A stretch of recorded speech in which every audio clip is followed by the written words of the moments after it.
Ladies and gentlemen, I might get in a little bit of trouble.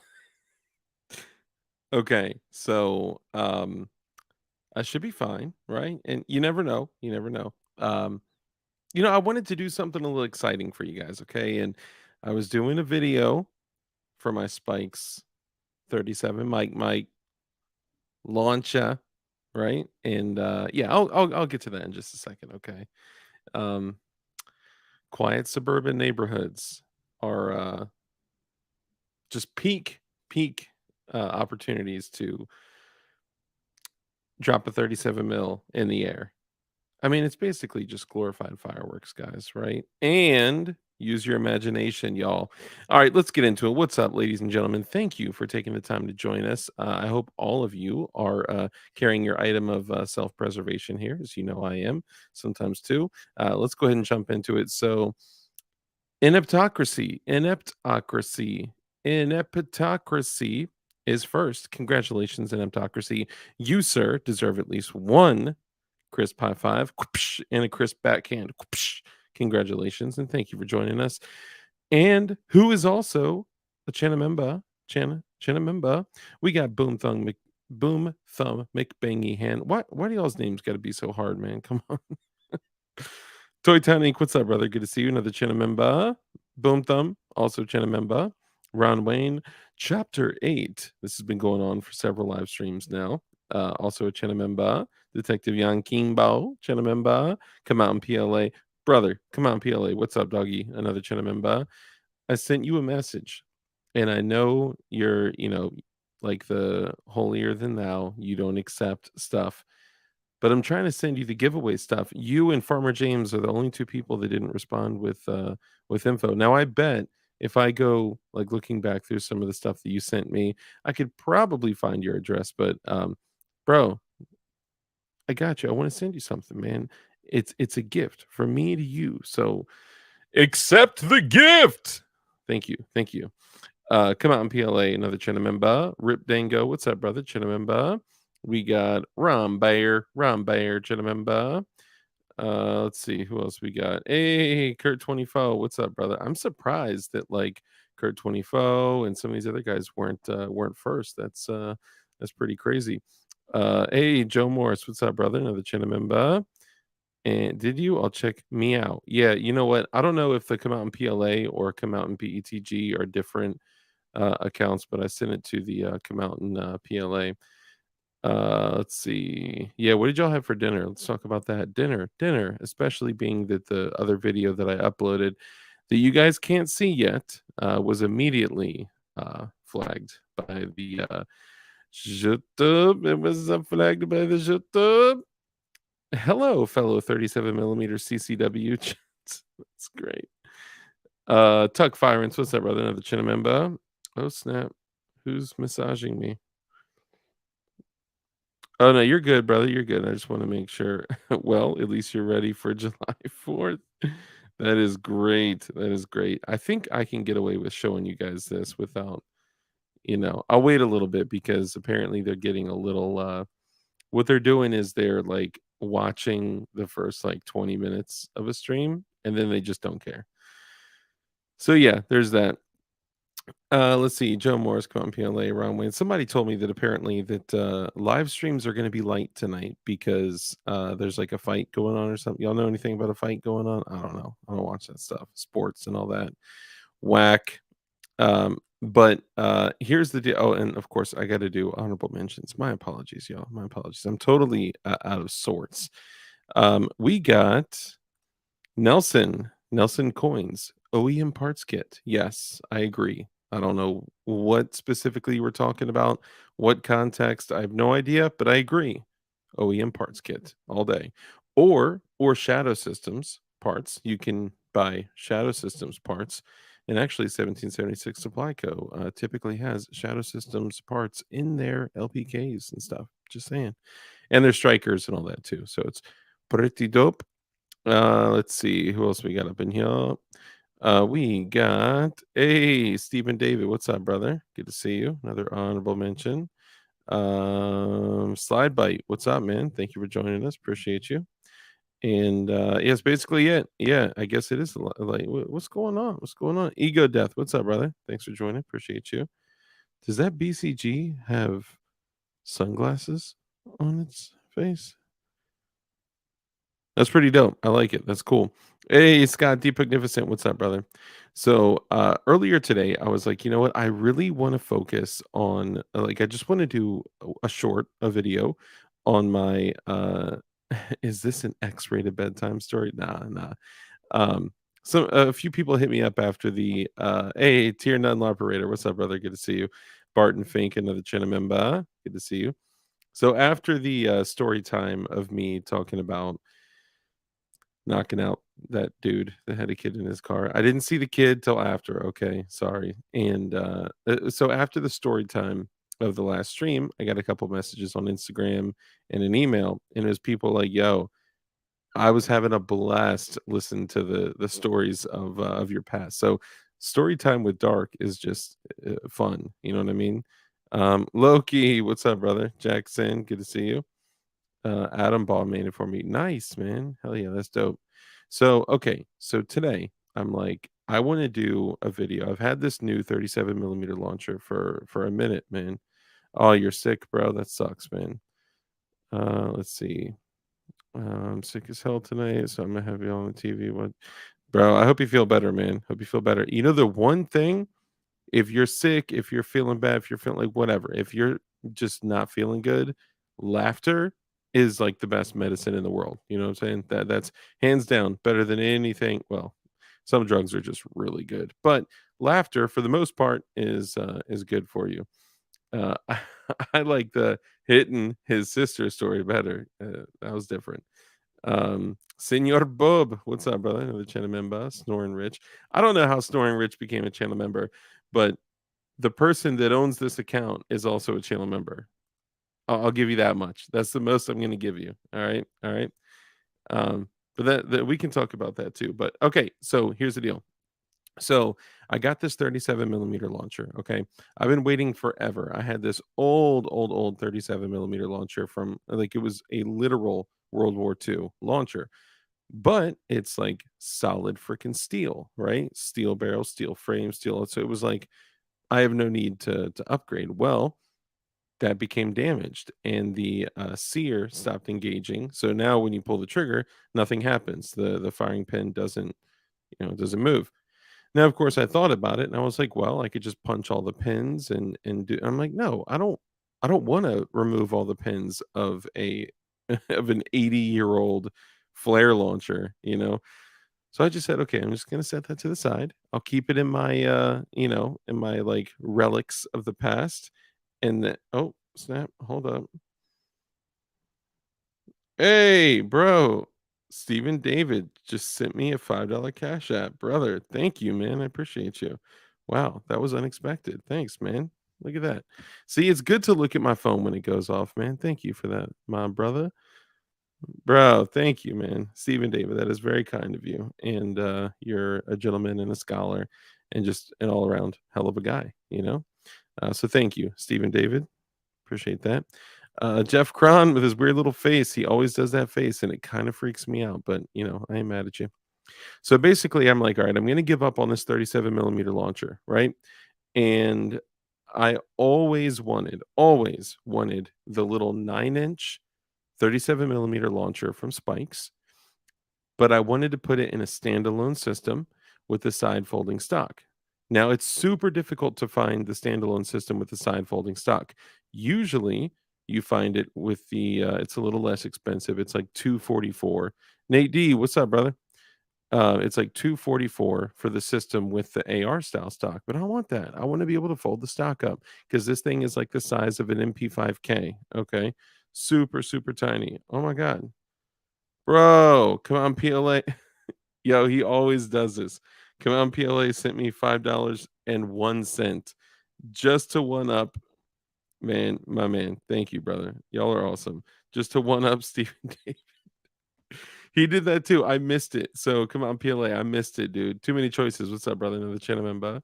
So I missed it when you sent that other one. I didn't look at the phone, and he did that last time. It was T for Tejas sent me $15.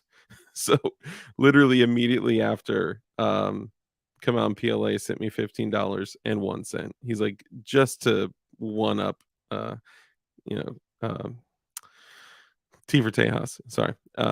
Okay, so folding equals game changer. I know that's what I'm saying, right?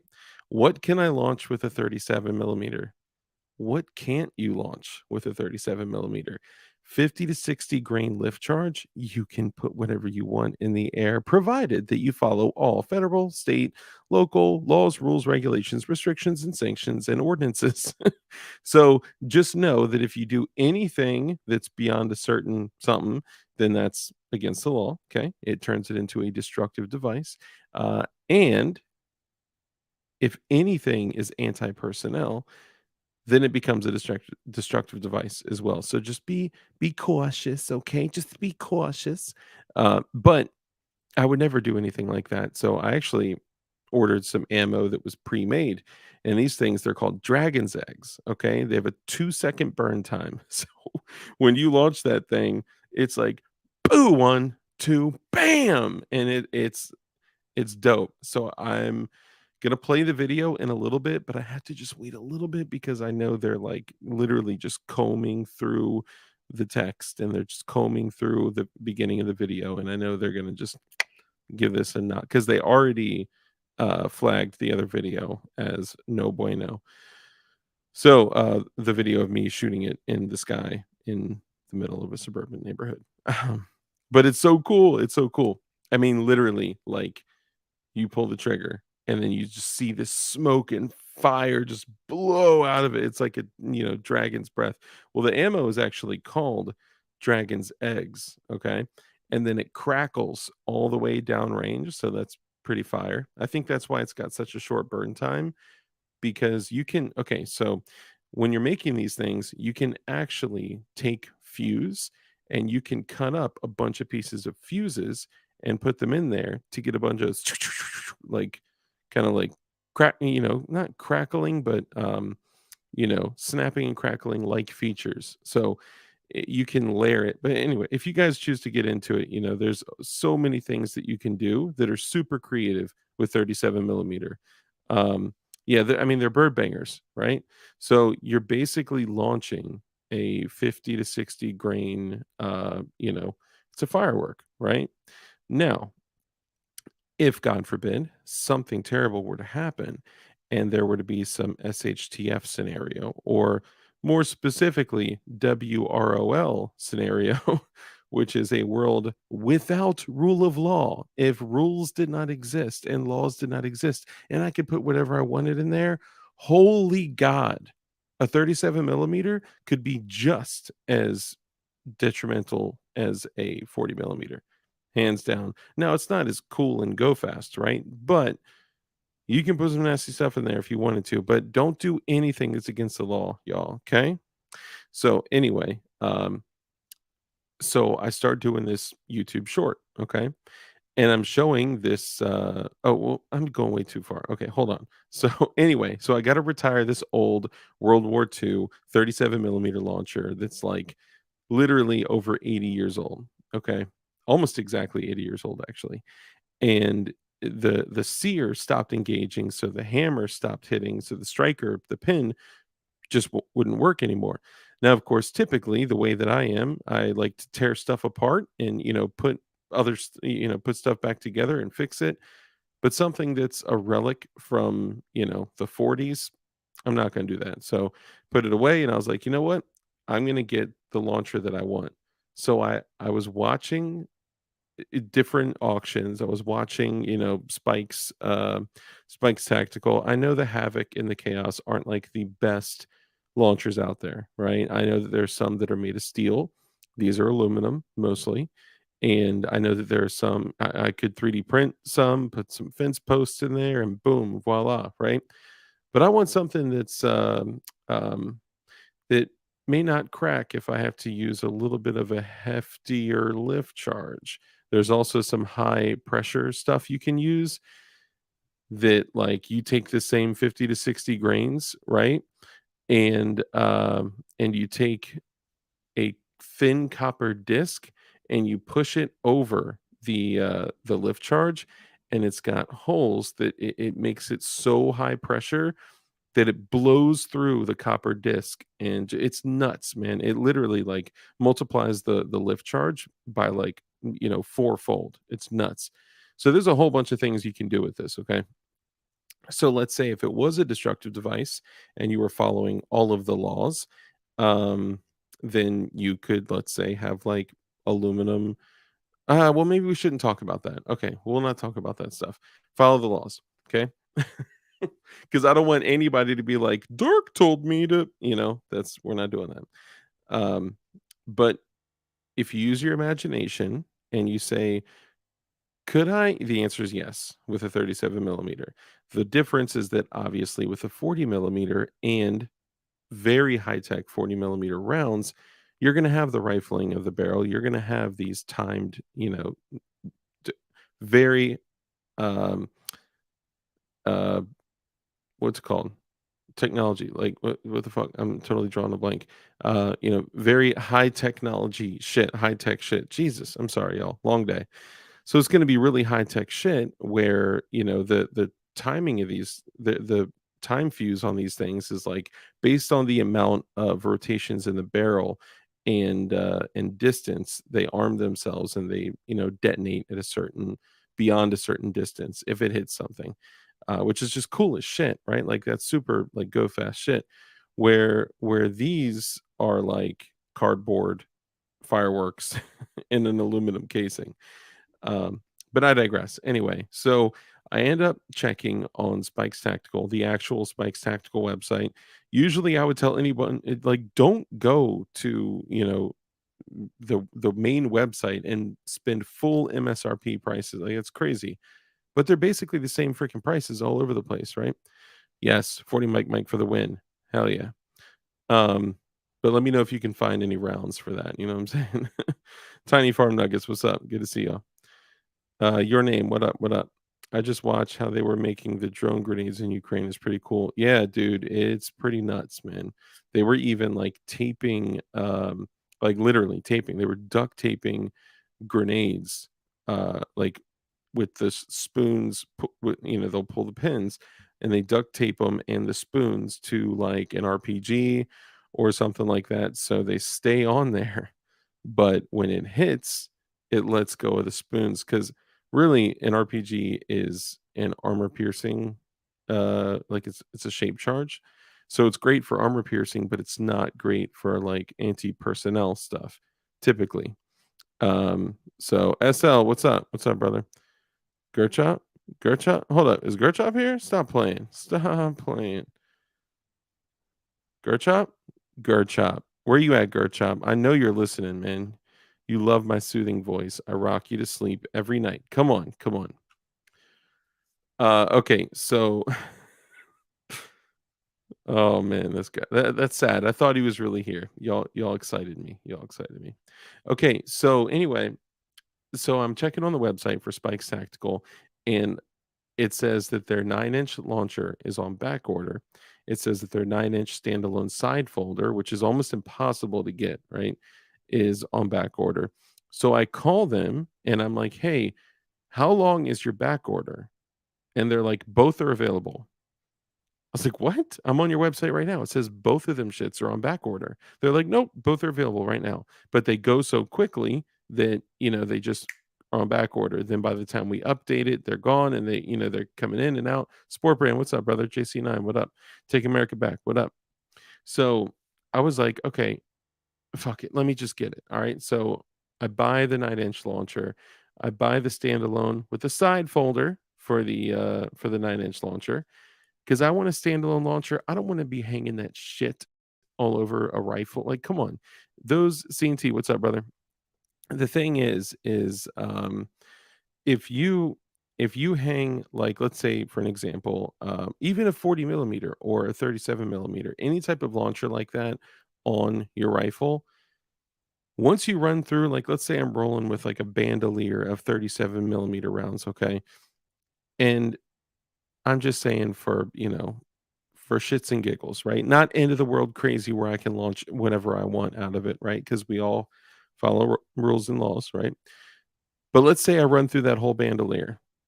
Well, then now I have a freaking, several pound item that is dangling off my AR that I'll have no use for, at least at that time. So having a standalone item, I could have it on a sling, and then when I run through the bando, I just tuck it back on the sling, throw it, behind my back, and then I'm running with my AR, right? So it's just much better in my opinion, right? And there was a lot of like, I was tossing back and forth, like, do I want this on my long gun? Do I want it in a standalone? Like, what do I want, right?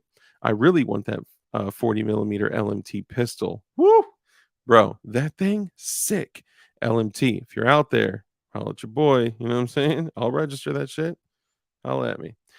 Um, so once you run through those rounds, that's it. That's it. You are rocking a big ass paperweight on your long gun for maybe, replenishing your rounds in the future, maybe, right? Or maybe stumbling across other ammo on like someone else's corpse or something like that. Maybe if you're lucky, right? So anyway, so I end I end up getting this because I want the standalone. Okay. I end up getting the 9-inch launcher, 9-inch side folding standalone system, and all that shit. And the day it comes in, dude, it got here in like 2 days. I was so excited. I was like above, I was just, ooh, man, yeah. Too many choices. You just like 40 millimeter because it sounds like 40 caliber. I see what you're doing. I see what you're doing out there. But I was like, dude, having that in your hands with that big old soda can barrel is just like so much joy. Okay. And the rounds that I have for it are I have a few, like I said, that I purchased and a few that I loaded. Right. And the ones that I loaded have like a 2.5 second burn time on the fuse, but they're bird bangers. So it's just boom. Right. It's not like beautiful star colors and shit. Well, one of the ones that I purchased has this like crackling feature where once you send it, it's got a 2-second burn time. So it's pretty quick because those things are moving, man. I would love to have somebody chronograph them or somebody out there. You're out in Virginia, you got land in a chronograph, bro. Let's do this. 37 millimeter chronograph. Let's do it, doggy. Um, oh my God, hold up. Dude, don't say from who. Okay, hold on. Somebody just sent me a Cash App and then told me not to say who it was from, I think. My bad. I wasn't checking this. Hold on. Don't say from who. Had to times 5 come out in PLA. Wow. $25.05. And he asked me not to share who it was, but he wanted to 5x come out in PLA. Dang, it's hard not to say it because it's right there, and I'm looking at it, I'm like, "Oh my god, how do I not say it?" But thank you, Good Samaritan, for sending that, and, don't make a game out of this, y'all. If y'all start, like, don't waste it on me, right? And, of course, it'll go into the channel, right? You know what? I'll take this, and I'll go buy more 37 millimeter rounds, and I'll launch them all for you guys, okay?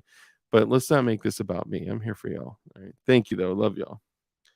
He said, "Show it, show it." So that's another thing. But YouTube also is stupid because I was like, oh, bro, it's not like it's right there. It's sitting right here, right now. I don't know if y'all can see it, but a 37 millimeter is not a firearm. It came right to my dough. So it's not a firearm. So I could show it, right? I could even handle it and shoot it on kit. No, they're, you know, in their terms of service, in their TOS, come on, BLA said WTF.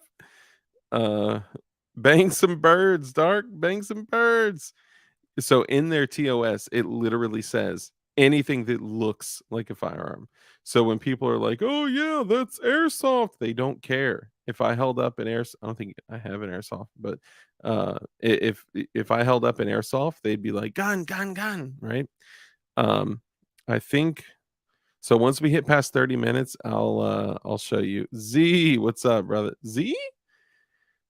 Okay, we'll get to that in just a second.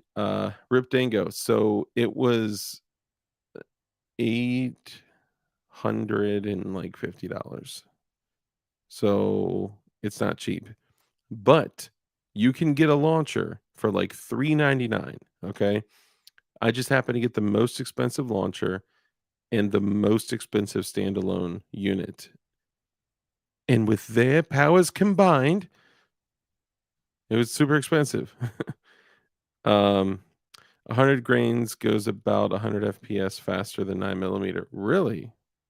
Dang. Well, what about the weight of the projectile, though? Well, I don't mean projectile. I mean the payload for bird bangers. I mean, finger gun. John Doe, what's up, brother? Good to see you.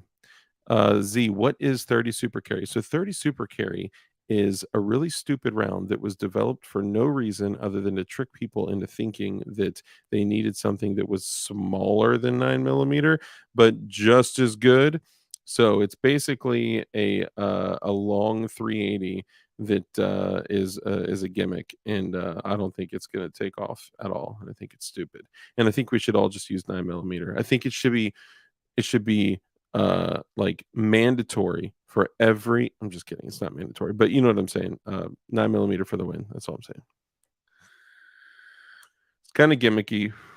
I mean, hey, I wouldn't want to be hit with it, you know. I wouldn't want to be hit with a 380, with a 30 super carry, with a any carry.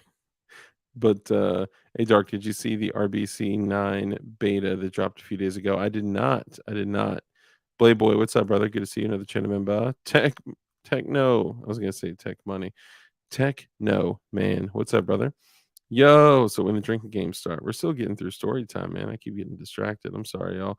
I'd rather talk to y'all all night than, talk about myself. It's like 45 GAP for 9 millimeter. Yes, yes. That is exactly, well, very similar to what it is. The concept is the same. It's oh my god, 32 ACP Magnum, dude. Y'all are incredible. That's awesome. It's 100 grain. It's 100 grain round. It goes out at oh, I thought you were talking about the black powder stuff. Still smaller than a 32. Well, I mean, it's 30. Well, I mean, let's be honest, right? Like 7.62 by 51 is technically smaller than a 32. I wouldn't want to be hit with that, 5.56 is smaller than a smaller than a 32. I wouldn't want to be hit with that. DLD advice of the day: getting shot sucks. Yes, 100%, no matter what it is. But I saw that one episode of Cops where that big Spanish dude got hit with a 22 and it didn't even break his skin. That was a 22 short that ricocheted like 3 times off the street, skipped like a rock, and then it's still, he was still bleeding. That's dude, it doesn't like just ruin your day when people constantly try to like reach for the same like anecdotal bullshit that like, yeah, we know you saw that episode too, right? It didn't even break his skin. Just like, okay, so I went to the gun store, right? And I was like, what's with this 20s when I was young, right? I had no idea about really anything, well, much. And at the time I carried a 9 millimeter, but I was under 21. And Dark 6.8 by 51 made to destroy level 3 body armor. Damn, hell yeah. Fucking whores, don't mind me. Had a few drinks, just got home. All right. 357 SIG is baller, I think. It is. I do like that. I do like 357 SIG. I only got one. Sold a bunch in the past, but only got one. I'm still rocking. Hey, you know what? Still rocking that Neener. Right around with that Neener. Okay. Getting back to it. So I've been sitting on this 37 millimeter, right? For Playboy. Yep. 357 SIG. Yes. I'm a fan. I'm a fan. Okay, if you're gonna do 357 SIG, holler at me, man. I could give you some ideas. William Baloney, what up? What up? Glock 33 is the GOAT. That is the noisy cricket of the P80s, hands down. I got it's actually right there. It's a Glock 33, 357 SIG, and that thing is fire. It is straight up. It is the noisy cricket. That thing throws a fireball like this big. It is crazy. Love it. Okay. So now, gimmicky. We're talking about gimmicky ammo, right? Okay. So the Liberty Civil Defense, that shit's gimmicky as hell, unless you need to punch through a hard plate. then it's not so gimmicky. There are uses for everything. You just need to find their strengths and their weaknesses. That's all. That's all. 22 TCM, that's good shit too, man. That's good shit too. CNT, what up? What up? Okay, so I'm sitting on this 37 millimeter launcher, right, for weeks. I think I got it like at the end of January or something like that, beginning of February ish. And I don't do anything with it. I'm like, oh, I need to do a video on it. Oh, I need to do this, I need to do that. Then I went to SHOT Show. Then I got a channel strike, and then I got like all, and I just totally like lost my way. Okay, and I haven't been putting out a lot of content. I've been sidetracked, had a whole lot of stuff going on. I've been cranking through like 20, 30, sometimes 40 orders a day with DLD Hardware, because at DLD Hardware, you can get any jig for all of your building needs. And I'll be dropping some new products. I added the Ghost Gunner 3, the GG3 on that mofo. I added all sorts of stuff. And I got a brand new AR-15 jig dropping next week. So just check it out. Check it out. Or if somebody out there needs to get a DLD jig to build their new bridge frame, they're going to need to use a jig to drill their locking block pin. And no one in the world has them except your boy. So, bingo. There you go. I've been blowing through those, man. I've sold like 100 in the past like few days. It's been crazy. But yeah, super grateful for all y'all for the support, man. Thank you. DLD Hardware is like, you know, I love it, man. I love like having the ability to help people build and to keep the 80% movement going. So I've sold like what 2,500 or so jigs now in the past like 6 months. So that is at least 20. I don't, so I've had like 2,500 orders. I don't know exactly how many jigs I've sold. I'd have to go back and actually do the math, but let's just say that it's 1 jig per order. It's more, but let's say it's 1 jig per order. That is at least 2,500 modern firearms made in the privacy of the general public's home with zero governmental overreach. So, yeah, do it. Build ish. It's probably more. And then if they reuse those jigs, which you really shouldn't, but if you do reuse those jigs, then hey, if they built 2 with each one, that's 5,000 new guns out there. Like this, we are arming America, y'all. This is the shit. So like these, okay, for an example, the people that come on PLA just sent a Oh, I thought you were saying don't read it. Okay, so come on, PLA sent another super chat 2506 for I ain't getting shown up by some anon. This is great. Oh man. Um so I don't die. Okay, you got it, man. Holler at me, man. I got you.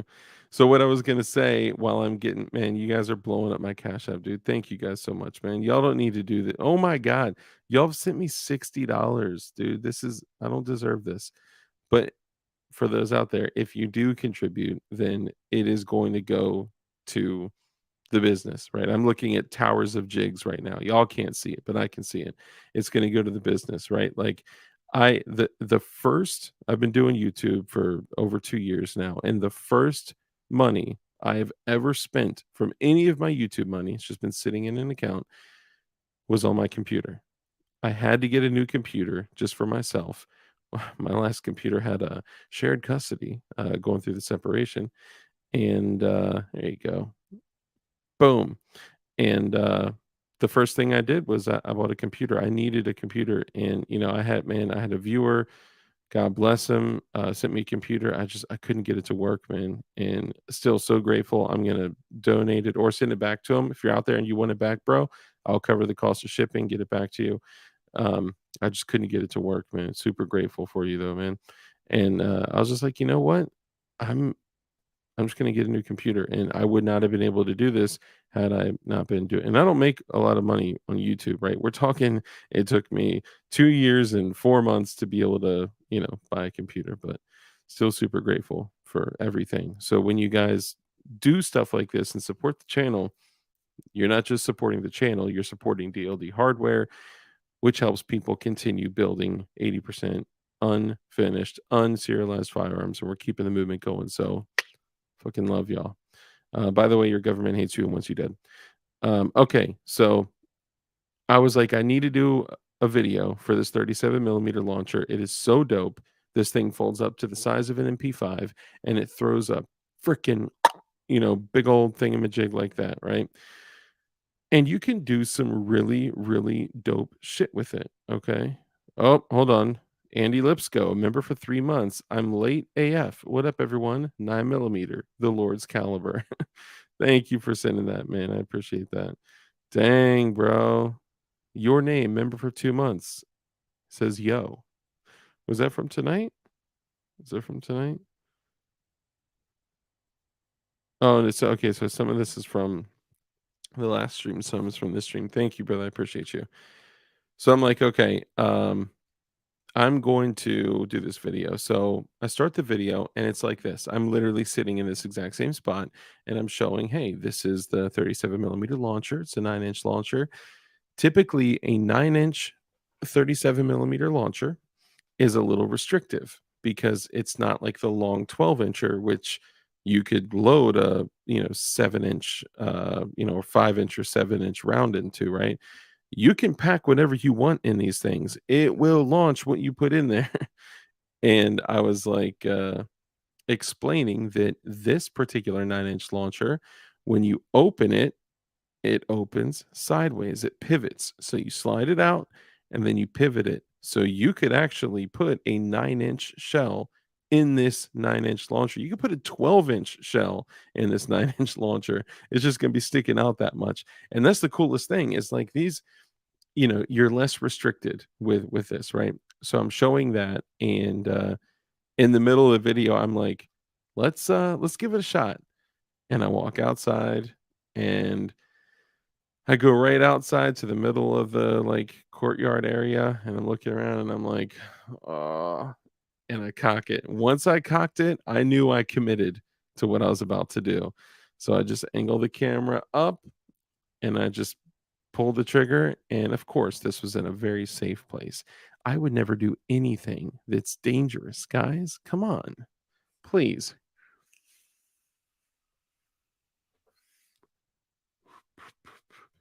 Come on. So I cock it back, angle it up, get the camera right on there, and I catch, man, all this fire, this smoke just so for everyone out there, it doesn't go thump, okay?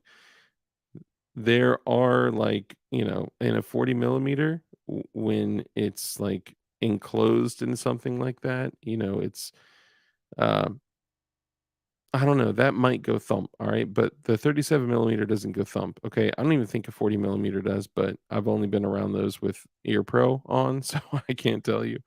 But this just sounds like a bang. It's a 209 primer with 50 to 60 grains as a lift charge. And then the dragon's egg that I'm shooting has this like crackle, like stream as it comes out, and then it just boo. And it apparently goes for through like three different colors. So they usually layer like aluminum, magnesium, and zinc and stuff like that. And that'll go through like, red, white, green, or something like that. So for people out there that don't know, cock the hammer, it's time for action. Hell yeah. Take America Back knows what's up. So I'm just gonna go ahead and show this. And then like 2 full minutes later, I come back inside and I open up the 37 millimeter and take the shell out and it's still smoking. Hopefully it's still not smoking. I think it's okay. And you know what? They may knock this video for showing this, but let's do it, y'all. What do you think? Let me get a vote. Should I show this video? Put a 1 in chat if you want me to show the 37 millimeter video.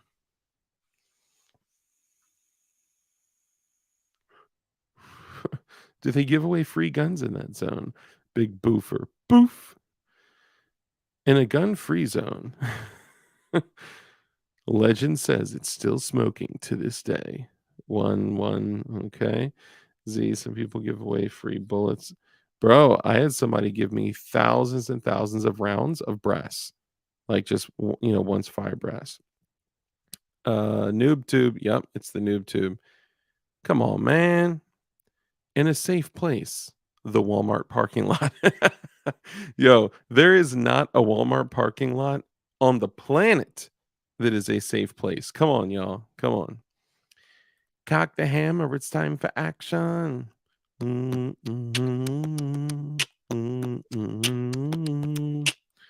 Walmart parking lot. Dude, what's up with it? The tube? The tube. Watch those hand movements. All right, let's see. All right, what do we got? What do we got? All right, we got a 1. We got a 1. Wait, no, 2. Do it. 1, 1. Do it. Palpatine voice 1. Z says Juan. Snoring Rich says Juan. Juan. You know what? It takes Juan to know Juan. Slide Bite says 1. Jennifer says 1. Okay, 1, of course. Nate D says 1. Victor Miller Chinamemba says 1. Dang, Rip Dango 1. Dango Matt 1. And then John Kimball just had to very politely say, Dark, you should just go ahead and play it. I think everyone would like it. All right. 1.5. 1.5. DeCock. All right. Juan. All right, hold on. Doom, doom, doom, doom, doom, doom. Doom, doom, doom, doom. I'm a chicken hawk hunting for a chicken. Get paranoid when you hear my Glock clicking. Speaking to the punk. All right, hang on. I think this audio should come through, but let's see. What's going on, everybody? It's your boy Dark with DLD After Dark. Now today, I have something very exciting. Let me know if you can hear it. Today, we have the Spikes Tactical 9-inch Havoc launcher in the side-folding Chaos standalone system. Now, I opted for the 9-inch because with the folding stock, this thing is literally the size of like an MP5K. Look at that bad boy. Now, with the 9-inch, you're usually a little restricted on the size of the loads that you can put in here, but this one opens to the side. So what you do is you drop that bad boy in there, back to the side, and then boom, you got yourself a very bad day. What do you say we give it a shot?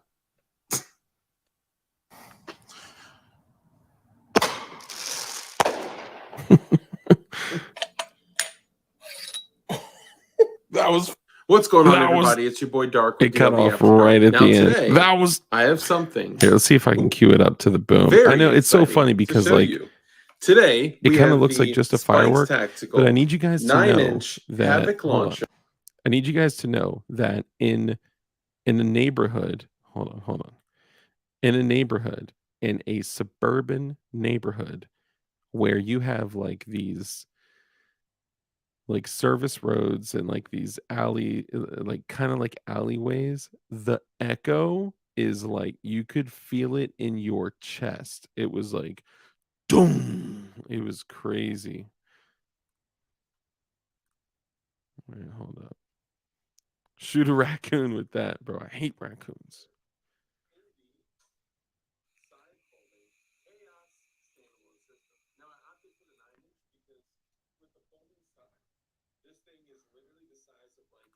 Oh, it's not even boy. Now with the 9-inch, you're usually a little restricted on the size of the loads that you can put in here, but gun golf. This one opens to the side. So what you do is you drop that bad boy in there. Is that better when I mute it? Back to the side. And then boom, you got yourself a very bad day. What do you say we give it a shot?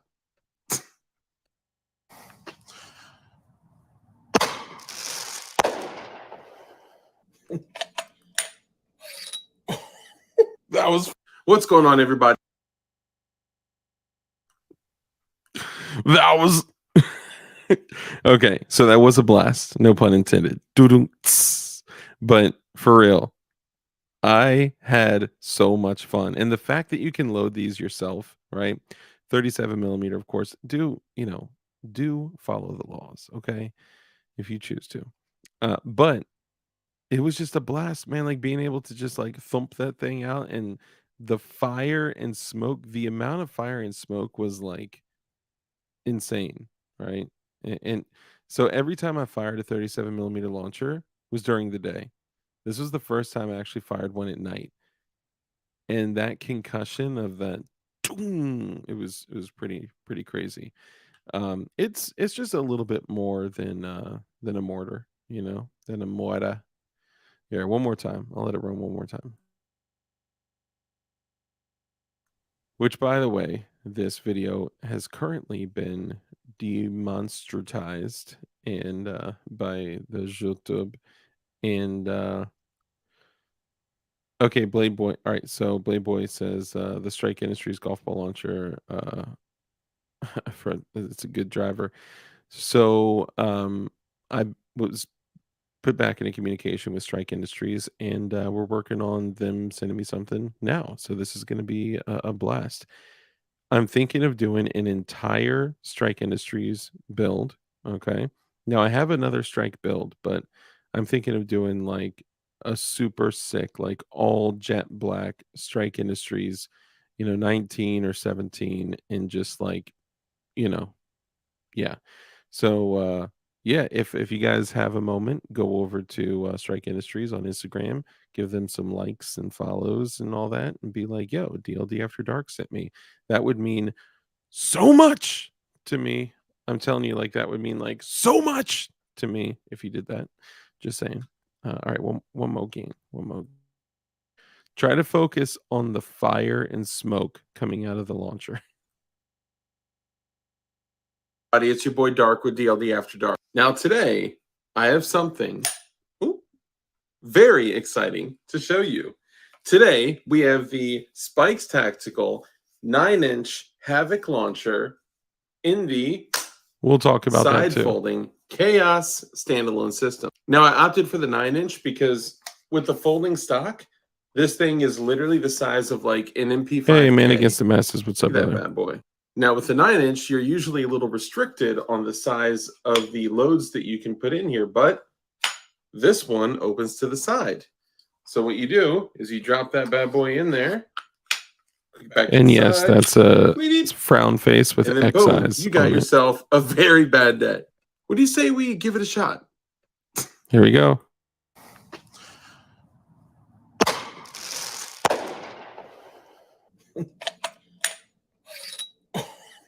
That was what's going on, everybody? It's your boy Dark with DL. All right, yeah. All right, sorry. I know I played it out.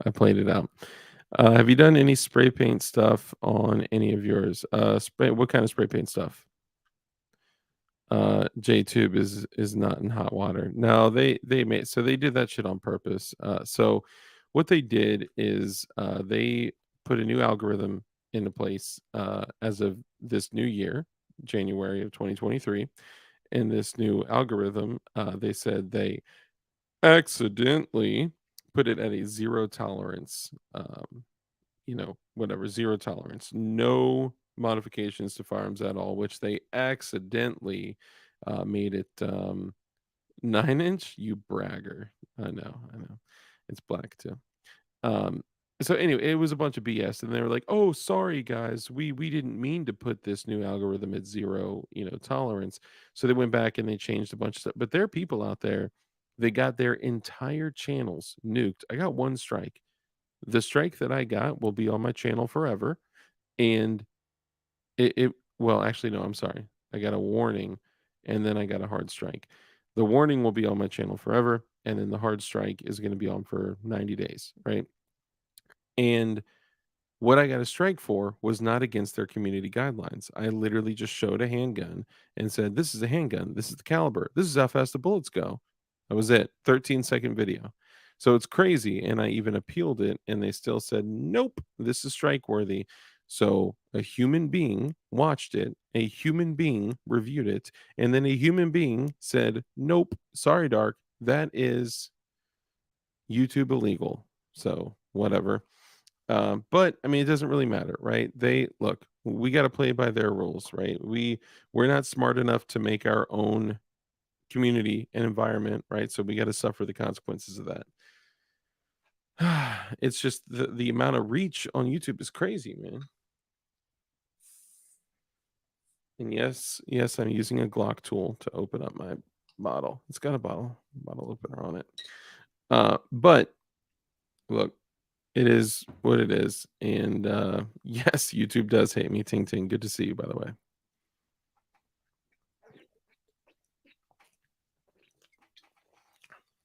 Sorry, that was probably really loud next to the mic, like Duracoating. So there's a lot of different finishes you can get. I was actually just talking to a buddy about this, and initially, like I just started doing gun coating with rattle can. You can do so much with rattle can, and if you prep appropriately, and you like my thing was battle worn, still kind of is. If you prep appropriately, and the rattle can bond to the surfaces correctly, and you cook it on to cure it, that shit will stay there like for a very long time. I actually had a Keltec P3AT that I carried in my pocket for probably close to a decade, and I completely rattle canned that thing, you know, cooked it on to cure it, and that shit got a lot of wear and tear, and it took like nearly 10 years to come off. But after I kind of graduated from the rattle can stuff, although it was very good, it worked. I when we were doing giveaways for the P80s, I gave away 2 frames that I rattle canned and did battle worn paint jobs on. And one of a kind DLD After Dark battle worn paint job. And I mean, I haven't heard anything back from the people, but I'm sure that thing is like both of them are still, going strong. But, I graduated to some other stuff. You can get Duracoat in a can. You can get a bunch of different stuff, right? But I was just talking to a buddy tonight. Alumahide spray is where it's at, hands down. That is the best spray that you can get for the cost and for, like, the hardness, when it's done correctly, when you prep correctly, when you clean the surfaces, completely degrease it, when you it depends what kind of surface you're painting, right? But if you're doing like aluminum, polymer and steel, you can just clean it and degrease it. If you're using something like gun scrubber, which is like a butane based degreaser of sorts, that leaves a little bit of a residue. So painting over that can cause problems. I've had those problems before. So, in my opinion, the best thing to do is to literally wash it, whatever you're painting, wash it in the sink with Dawn. Dawn will remove grease like a mofo. Scrub it up real good. Rinse it like way over rinse it and just let it dry, let it air dry because you don't want to get like the little paper towel particles all over it and all that shit. So I started doing the base coat of so the first one I did was an AR upper and lower with the what was it? Stainless gray. So it was a stainless gray alumahide. And that shit still to this day, years, probably 6 years later, it's still, I mean, it's got some nicks and, some shit here and there, just like anything else, right? If you bought a brand new gun and you used it for 6 years, it's not my go-to AR. It's just a little backup AR. It's the ultralight, the 3.9 pound ultralight pencil barrel, titanium and carbon fiber shit all over it. It's one that I was building in a competition, and that thing is still solid. Paint is still running, perfectly on it. But from like the battle worn perspective, what I started doing is I started using um, why do I want to keep saying formaldehyde? Alumahide with the alumahide as the base coat, so like a stainless gray, silver color. And then after you cure that on, you could air cure it for 14 days, which is crazy, or you could just cook it on for like an hour, right? So if you cook it on for an hour, right, watch the temperature, watch, all that shit. And don't cook like if you're painting polymer, don't cook it on to cure it at a point that is past the melting point of polymer. That's not good. It tells you exactly what temperature you need to use to cure it. Follow that shit. And then go back over for the battle worn, use black spray paint. And then the spray paint will bond to the alumahide. And I've got shit that's old as hell, years and years old, hundreds and hundreds and hundreds, and some even thousands of rounds that, hold up. Oh, nice. People are making purchases from DLD Hardware. Thank you. Appreciate you guys. You're awesome. Um, yeah, and they're running great. So the the white battle worn P80, that's black Alumahide. The stainless gray, I got a Glock 42. I did the stainless gray on the slide to kind of look like, two-tone kind of thing to match my 43X. And I did stainless gray on an AR upper and lower. It looks great. And I also did, if anybody out there has seen me with the Caltech P3AT, that one that was like spray painted green. What I did, I had one like back in the day when I was younger, probably fresh 21. I had a Caltech P3AT, it was a little 380, and it was like gray frame, hard chrome slide and barrel, and I wanted to recreate that. So I took the spray painted green shit P3AT. I completely polished the slide and barrel and all that because it was like originally parkerized, or no, not parkerized. It was like blued steel. Polished all that shit up, and then I did uh the gray, stainless gray color on the frame. Dude, that stainless looking color and the gray looks fucking awesome. Love it. Love it. Hey, Mentos is Alumahide Brownell's brand of paint. Yes. So Alumahide is a so there's two things. There is an Alumahide, which is a chemical which is used for aluminum, and it's think of it like cold bluing for aluminum. This is not that. The Alumahide, the Brownells Alumahide is a paint, and it's similar. It's the closest thing you can get to Cerakote without getting an actual like setup. But don't cure over 150. Yeah, if you over cure it, it will literally like shatter and just crumble off if you over cure it. So I like going like a little under. Mentos, good to see you, man. Good to see you. Uh Yeah, there's a bunch of things you got to watch out for. DLD After Dark. So you put new stuff on your site. 1911 jig and AR jig. Yeah, there's a new AR jig too. Look, there is a polymer 80 jig that is an AR jig, and it's not really recommended for people to use, but it's cheap. It's like 30 something bucks, 32 bucks. And well, they're usually sold for 50, but for the most part, you can get them for less. I'll sell them for like 30, 32 bucks. And the consumers have continuously been asking me for the AR jig. And I'm like, dude, it's not a good product. It's not a good product, but it fits any mil spec lower. Okay, does that sound fishy to y'all? It fits any mil spec lower. Automatically lines right up. Imagine if Polymer 80 put out this product, right? And it's like it's jig, or if a company, because I don't want to say anything necessarily bad about, Polymer 80, right?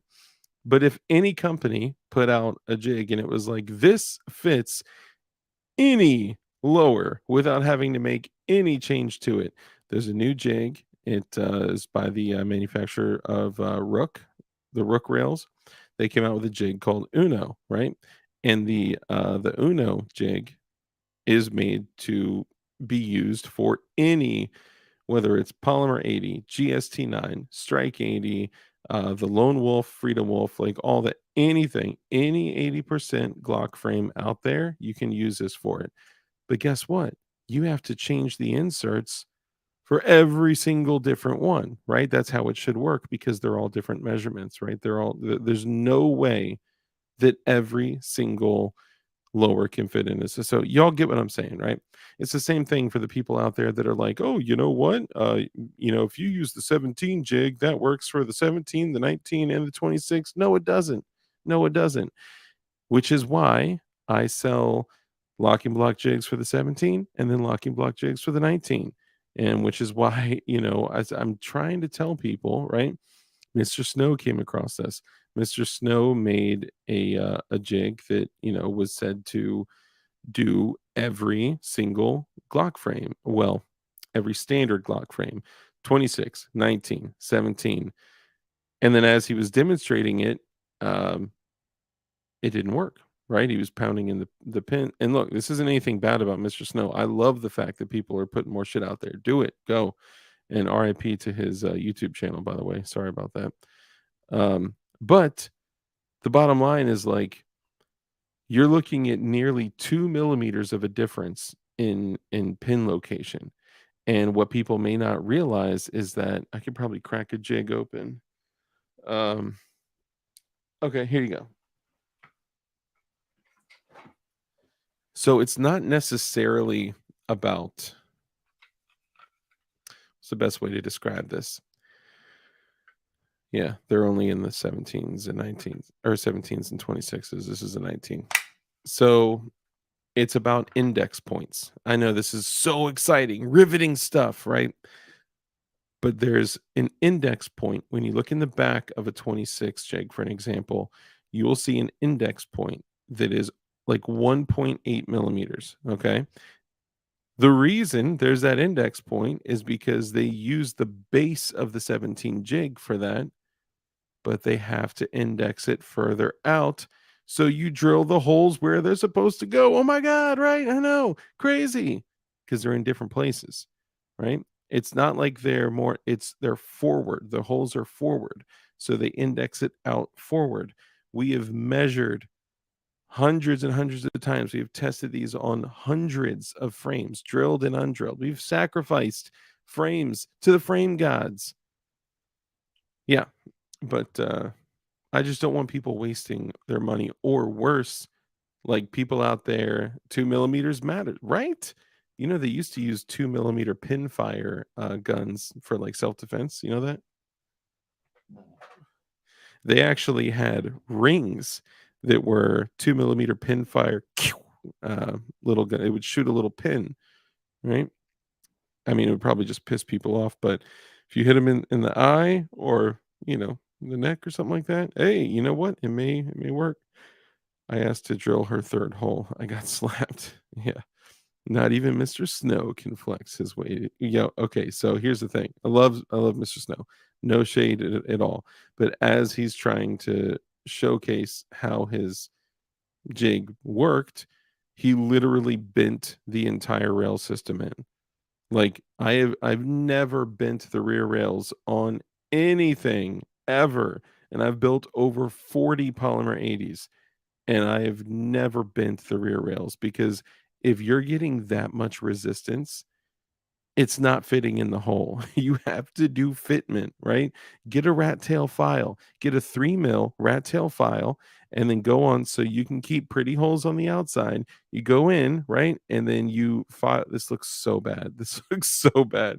But file the insides of the hole, right? Not the outside of the hole. I see all these people with, like, these gouged up, like, totally destroyed, deformed holes, right? Because they're filing the wrong parts, right? Don't just file the hole, file the parts that are off, right? You can literally take the tip of your rat tail file and go through and feel where it hits metal and where there's no metal. So file on the opposite side, right? And then on the underside, right? So that way it doesn't show up on the surface. And then once you get in there, y'all know, you guys aren't beginners. You know what I'm saying? Need more lube. That's the thing, dude. These guys, I just had somebody send me a message the other day. Their rails were like this. I'm like, but bro, they're supposed to be like this. He's like, yeah, I may have hammered a little bit too hard. It's like, bro, yikes. What a lot of people also don't know is that you can machine the rails too. You can make adjustments to the rails. Originally, the Polymer 80 rails were black. Those black rails for Polymer 80s were designed so you could actually sand them, polish them, machine them, and on the black part, you would see where the high points were. Not high point, you know what I mean? So it can all be you know, adjusted, right? 1911 builds, you basically adjust everything on a 1911 builds. Yes, Dark, show us what to do with the hole. Jesus, why y'all tearing up all the holes like that? I know, bro. Bend the side mirrors back. It's not fitting in the hole, Dark. Ting Ting, I don't have anything against screw builds, but I wanted to build my gun as a rivet gun. Yeah, I mean, look, hey, whatever works for you. Hey, Chuck Norris, what's up, brother? Or you can just black something with a shirt. Yep, you could do that too, right? So the newer ones are apparently like drop in ready. You don't need to machine them. I still find myself, if needed, not it's not needed every single time. If needed, you can machine them, and then what you do is you hit it with a Sharpie, right? And then go over and flip it upside down on a flat, totally flat surface, and then run it and see where your high points are. High Point 10 millimeter build. So I am reaching out to High Point. I got connected with them, and I am gonna see. Hey, Mark Tucka, what's up, brother? When you have a hole, everything looks like a rat tail. Yeah. Um, Chuck Norris, good to see you, bro.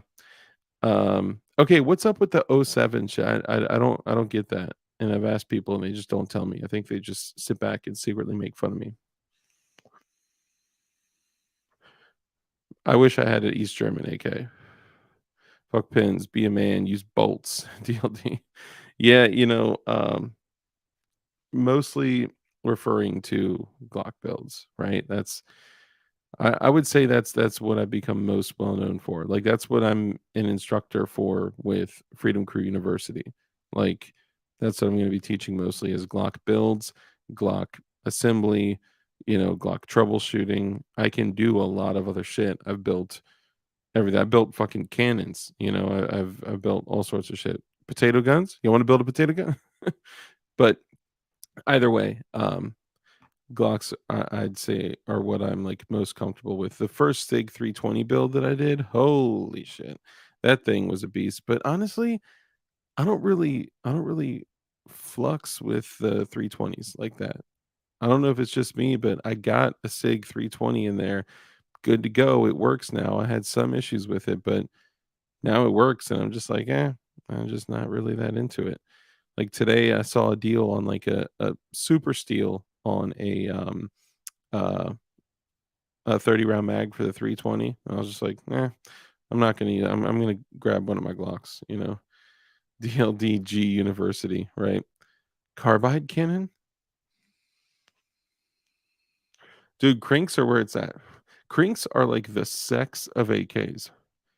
So I got what most people would call not a crink. I call a crink. It is my Arsenal SLR 106 UR SBR. Yes, it is a crink with an 8.3-inch barrel, with a side folding triangular stock, with a Bell crink flash hider that is in 5.56. And I know a lot of people hate that shit. They're like, "What? Cringe. Why is it not 5.45?" Honestly, at the time, the 7.62s, they weren't even being imported anymore. The 107 UR SBRs, they weren't being imported. I bought it as a rifle and then I Form 1'd it and I SBR'd it.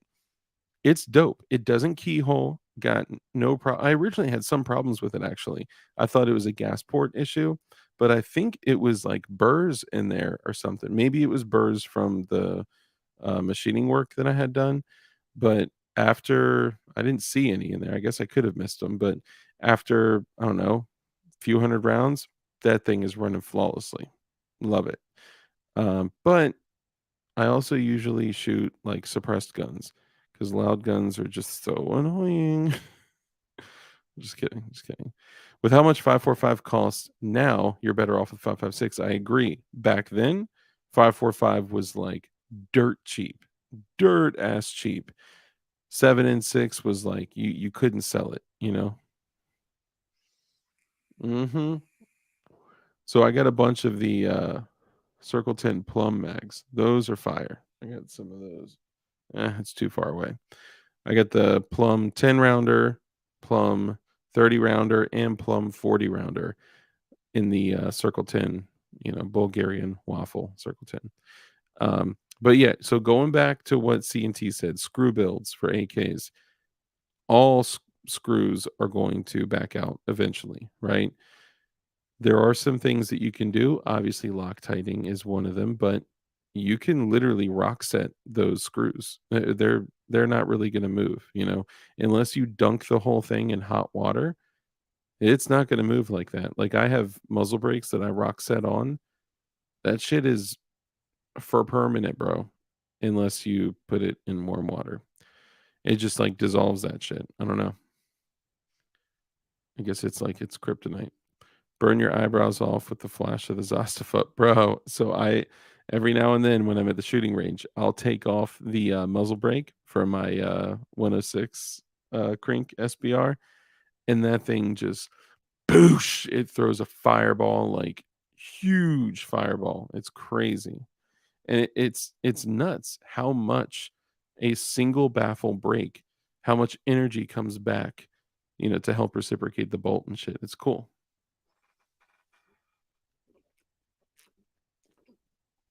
It's almost like it's science and shit. But I'm thinking I'm gonna switch up a little bit. So I've been carrying the Glock 43X for a long time, and I love it. Being able to hold 21 rounds in that thing. It's small compared to a 19. It's a midget, right? But I don't know if I'm allowed to say that, right? Is that not appropriate nowadays? It's a small person gun. Anyway, it's super, super tiny compared to the 19, but there's just something that is so, so special about just like a factory Gen 3 19 with a red dot on it. And I don't know. I kind of want to go back to a 19 for a little bit. I mean, I'm carrying a 19X now, but that's in the shoulder rig. It's different, man. It's different when you're carrying it in the waistband. I think it's different. Got to pack a punch in your pants. You know what I'm saying? I buy an M90 Z-Pep, but I got later 5.56 guns already. See, that's the other thing. It's like every single gun that I want, I'm like, oh, I already have one just like it, right? So when I was buying the MP5, I've been waiting my whole life to buy an MP5. Okay. For so many years, I'm looking at MP5s, clones, and they're like nearly 2 grand. Okay. And I keep coming across these MP5s, and I'm like, well, this one is like, this PTR or this like, MKE or like whatever. It's a really good clone, but it's like maybe a 16-inch or something like that.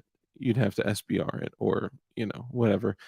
Um, I finally found the MKE MP5K, which I guess it's the N model with no threads, so I can't run my can on it, but I can still run that shit, and I got that shit for, like, 8 something, I think it was, like, 8.29, the cheapest I've ever seen it, but guess what?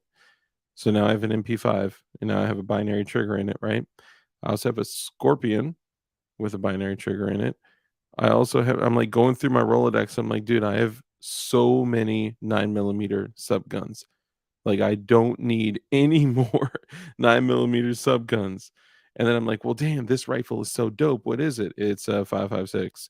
What kind of mags does it take? AR mags. It's like, fuck, all of my fucking rifles take 5.56, standard, you know, AR mags.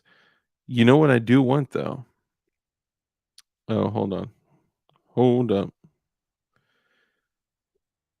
Oh, oh, Agorizer, DLD After Dark salute member for 3 months. Thank you, brother. Appreciate you, man. And thank you, Kurt, for sending these, man. This helps so much because I don't see them when you don't send them to me. I don't see them. So thank you. I appreciate you. So dang, there's a whole rack of or messages that I missed on Instagram. Sorry, y'all. If you sent me a message and I didn't get back to you yet, I'm sorry. Sub guns are most okay. So there there are there are places for sub guns, right? As long as you understand their limitations. Hold up. My bad. People are blowing me up. Let me just check. I never know if it's something urgent. So subguns do have a place in the world, okay? And a lot of people are like, you either need a pistol or a rifle. So why would you have something in between that's a pistol caliber, right? They do have their place, but if you have the capability of carrying a long gun, absolutely, you should have a rifle cartridge. But sometimes I just grab my little MP5 bag and I just rock and roll with that shit because if I got to, I could do work within 100 yards, with a MP5 with iron sights. Like, no joke. That shit is a freaking tack driver. And I don't know if you guys saw that video on Instagram that I did, but like, holy shit, that binary trigger is nuts. It's just like, tick, tick, tick, tick, tick, tick, like dumping rounds. So, and on that note, a lot of people talk shit about binary triggers, bro. I got a binary trigger in the MP5K. That thing is sick. Once you get the cadence down, it's just like nuts. I got a binary trigger in the Scorpion Evo, and that thing is bitching. I fucking love it. And then I got a binary trigger, but I got the Fostech Echo in my LWRC with a 10.3-inch Colt barrel. That thing is fire. That thing, I could run that ish like a machine gun. It's just like, what? Less than 3 seconds, whole mag is done. It's nuts. But there are a place for that, right? Like, I'm not saying that you're gonna, run, you know, rounds like that and empty a mag like that. Like, but having the capability to, if you need to, put some heads down or keep some heads down, or if you need to send like a short little 4 round burst or something like that's, you know, that's a powerful capability to have. Put 6 rounds like this in, half a second. Yeah, I'll take it. I'll take the option. And the single shot or the semi trigger on that shit is nice. Love it, love it. So, yeah, I'll take that option all day, all day. PS90 SBR is a nice intermediary between a standard subgun and a 5.56. Absolutely, totally agree. That's I'd say that's a subgun that has a rifle like cartridge. But most things, so I think most guns, like subguns that fall into that category, we're looking at pistol cartridges for the most part. So, like an MP5, for an example, like the CZ Scorpion Evo, right? Like anything that kind of falls into that category, that shit would still hurt, right? That shit will still do work. That shit will still, stack bodies if you need to. But it's just like you got to look at the application, right? It depends what you're doing, you know. If you may need to reach out a little bit, that little 1X Prism Cyclops I got on that 10.3. Woo! Bro, being able to reach out 400 yards with a 1X prismatic optic, that shit is fire. That's basically the size of a red dot. Yeah, I'll take that all day. For short guns, I like that Ruger Charger. Yep, those are dope. A binary trigger on a Ruger Charger may cause some problems with the Popo. Dude, so those things, the binary triggers on the Ruger Chargers, those are sick, especially with the takedowns. Dude, you could take one of those little takedowns and like fit it in a freaking lunchbox. Those things are sick. Love those. All right, let's see. Let's see if I already got hit. Hang on. Let's see if they didn't like my stuff. Oh, wow. I'm still going. I'm still going. That's crazy. The good MP5 kits are drying up or expensive. The Soviet type subguns are still real cheap. Yeah, I would, man, grab the kits if you can, man. Because do you guys remember back in the day, like finding AK kits or like Tula Crink kits for like stupid cheap, what seemed to be expensive? But that was back when, like, Wasser, I think the first Wasser 10 that I bought was like three something. Shit, the Draco that I bought that you guys have seen is the Chrome AK, the Chrome and Plum Draco. I got that for like three something. I think 350, right? The first Draco I ever got was a Draco Champion. Now, if thank you, Take America Back. I appreciate you, bro. The Draco Champion, if you know what a Draco Champion is, you know about, man, not this new, apparently there's a new, like, Draco Champion or some shit like that, but it's not what the original Draco Champion is. The original Draco Champion was a Draco with the same 12.5 inch barrel in 5.56, and it took those shitty ass, terrible metal 5.56, Sentry mags. But back then, Sentry was spotty at best, man. Now, like, if you can put eyes on the Sentry Arms product that you're getting, if you can put eyes on it and touch it, as long as you're like, all right, this is not a lemon, but don't get that confused with shit that Century Arms just imports. So like the MKE builds, the MP5s, those are all freaking Turkish built MKE MP5s, literally made on tooling, on HK tooling. So Century Arms has like nothing to do with those, or very little to do with those. But back then, the AKs you were getting from Century Arms were terrible. Their mags would either be way too tight or wobbly, because when they come over to the United States, they were single stack. Um, they were single stack mags only, because for them to be able to import them for, sporting purposes. Excuse me, man, my allergies kicking in this time of year, bro. Um, they had to be single stack mags, and then I swear they had like 10-year-old kids with Dremels just opening up the mag wells. And then they had to, I'm pretty sure they purposefully drifted every single front sight they ever had back then, but the sights were always jacked up. And then of course they had to, what was the other thing? Maybe something with the bayonet lug, and then so I know the Dracos, they had to actually tack weld, they had to spot weld the brake on there.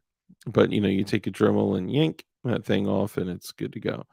But yeah, $318. My first Draco was a 5.56, and it was like $318. That shit, that was the day, man. Now Dracos are $1,000, dude. $1,000. Mikhail Kalishnikov would roll over in his grave. He'd be like, 1,000 what? 1,000 what? 1,000 pesos? 10 years ago, you could buy a whole AR-15 on Amazon piece by piece. You know what? I believe it, man. I mean, shit, if you go ahead and look up, do a little test, right? Go on eBay and search AR-15 and tell me what you see. You used to be able to find anything and everything on eBay. Anything AR related, you could find. Basically, you could get everything except the lower, right? I even think you could get uppers for a while on eBay. Maybe not.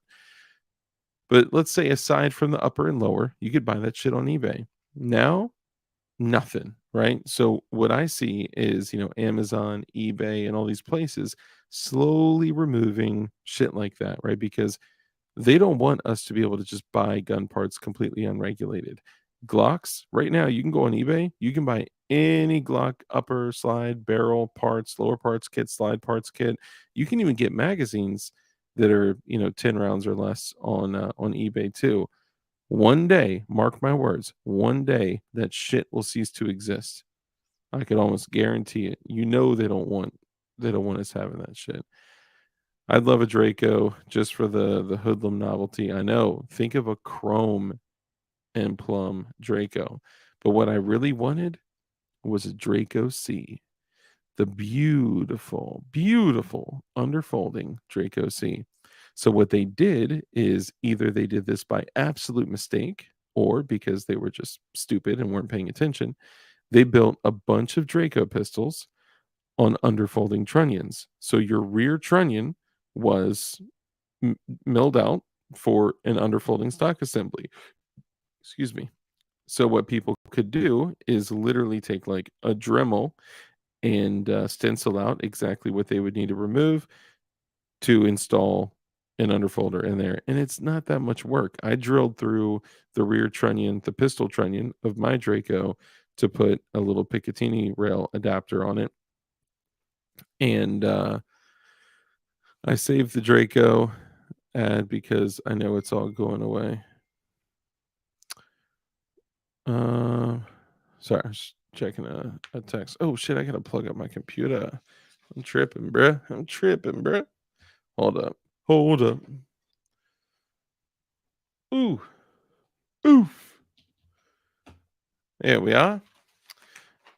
Yeah, so hold up. Are my levels jacked up? Yo, yo, yo, yo, yo, yo, yo, yo. Check, check, check. All right. Can y'all hear me okay? Turn on the snare. I got no snare in my headphones. Yo, yo, yo, yo, yo. There we go. That's perfect.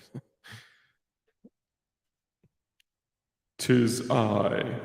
Okay, there we go. Sorry, I had to fix that real quick. Uh, when the CBDC kicks in, man, bro, we are at a pivotal point in the country. Okay. I know a lot of times we talk about shit on this channel that's like all, black pilled and negative and, end of the world type shit, right?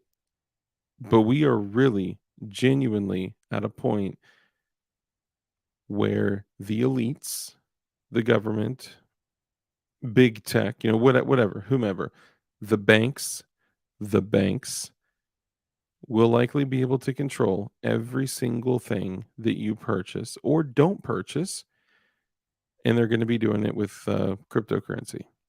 And they've been test driving this shit, the CBDC, the digital coin, in the New York Fed for what, like 2-3 months now.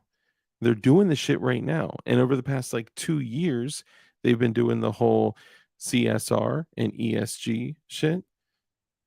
But we're at a point where they're going to be able to say, you know what, this business does not have an environmentally safe record or whatever, does not have environmental and social responsibility score, or it has a negative environmental social responsibility score, so therefore they're not allowed to do business, or they're not allowed to have any merchant services, which it's already difficult enough to get merchant services if you're like firearm related, firearm parts, guns from the grave. What's up, brother?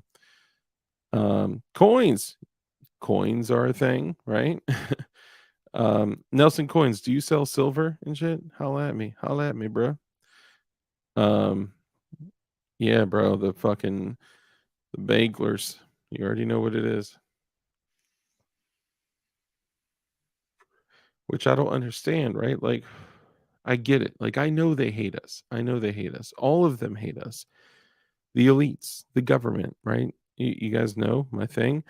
The government hates you and wants you dead. It's not a joke. I say it all the time. I am dead ass serious. I believe that. I believe that about us. Military age males or even females that are armed and ready to fight and believe in freedom and hate tyranny and any type of governmental overreach or encroachment, yeah, they don't like us. The government hates you and wants you dead. Yeah, it's crazy. I just think we're going to find ourselves at a point where we totally lack control of anything, and where we may not be able to control what we purchase. Where cash is going to be gone, right? Cash won't matter anymore. And they're likely going to give some type of incentive, right? Because they know like all of our brains revolve around money, right? Think of it like this, okay?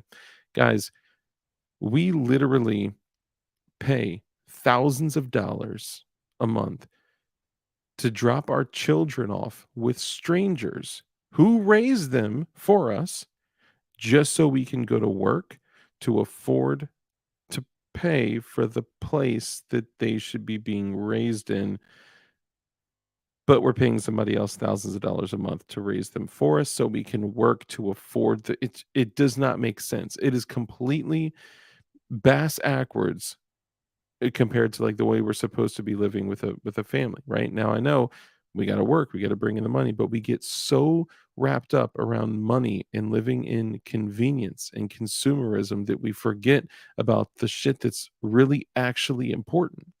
And Then we end up with kids that are raised by YouTube and man, it's destroying families, man. I mean, this shit is crazy. So anyway, so because human beings are programmed to be looking for, you know, any type of increase in like their financial situation, it would be so easy to convert the entire United States and likely the entire world over to a digital currency if you offer them some type of benefit, right? So let's say you got in all of your accounts, right? Let's say your checking, your savings, your long-term savings, your, Roth IRA, your traditional IRA, your whatever. Let's say in all of your shit, you got $50,000, okay? Maybe only like 10,000 of it is liquid, okay? But let's say you got like $50,000 in there. And they say, "Okay, you know what, Dark? If you convert all of your shit over to the CBDC coin by X date, the next 90 days, that $50,000 will turn into $100,000." What do you think people will do? I'm just wondering, what do you think people will do?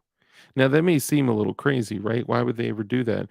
We're talking about the same government that had people literally going and getting a shot to enter a drawing for like vehicles and shit. Okay. They were giving away vehicles to vax people.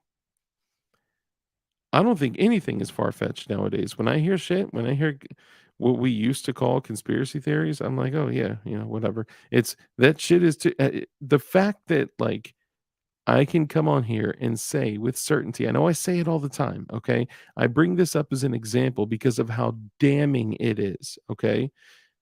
Richard Rothschild took out a patent for the novel COVID-19 testing, tracking, and tracing in the year 2015. Why would he do that? That was years before our pandemic. Why would that happen? Why would he do it?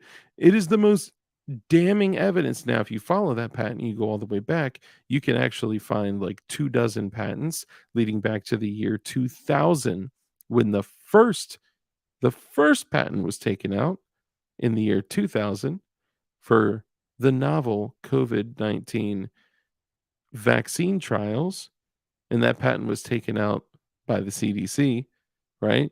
They always say it usually takes 2 decades to create a vaccine. Well, that whole, "We did this in record time in a year." No, you didn't. You've been working on that shit for 22 years, dude.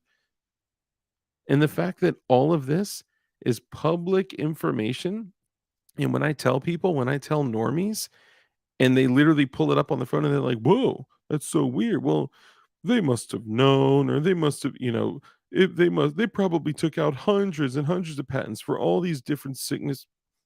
Bruh, really? Who you lying to? Me or you? I'm just saying. Probably true. Double X, what up? FBI is tracking the unvaxxed. That's probably true. Self-preservation is a real mofo. Ain't that right? Testing, testing, 1, 2, 3. What's going on, man? It was a well executed plan. Absolutely. We're talking like a 2-decade plan, right? And I just, man, I watched this video. It's oh, what's his name? That Dr. John Campbell guy. He just did a video. I don't think it was like just done, but it was probably pretty recent. And it was like uh mRNA in blood after 28 days. Some of the shit, man, is just unbelievable. Like it's nearly unbelievable, but um we all know the government's goals, right? Sorry. Okay, so let me talk to you guys for a little bit. Sorry. I don't want to just talk at you guys. I want to talk with you guys. Food, cars, travel privileges, no public shaming, shopping privilege. But wait, besides mask, what happened to wearing gloves in the beginning? Yeah, that changed too. Honestly, guys, like I think we were headed in this direction of like everyone being so terrified about this that yes, there was a long period of time, we're talking years, where people were shamed publicly, where they were casted out. Some people were arrested, some people were tased just for not wearing a mask, right? Now we're talking a personal decision to not protect oneself, right? But according to their mind, they believe it's so dangerous, right? Everyone's dying. And look, I've had COVID, right? That shit took me out for like 4 or 5 weeks, man.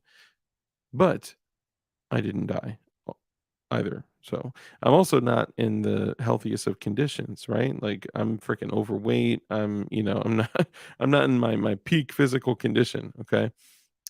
But either way, like there was a lot of shaming, there was a lot of control, and I feel like in these types of situations, what the government does is what they want to um, legislate, what they want to control in the general populace. They can't legislate, right?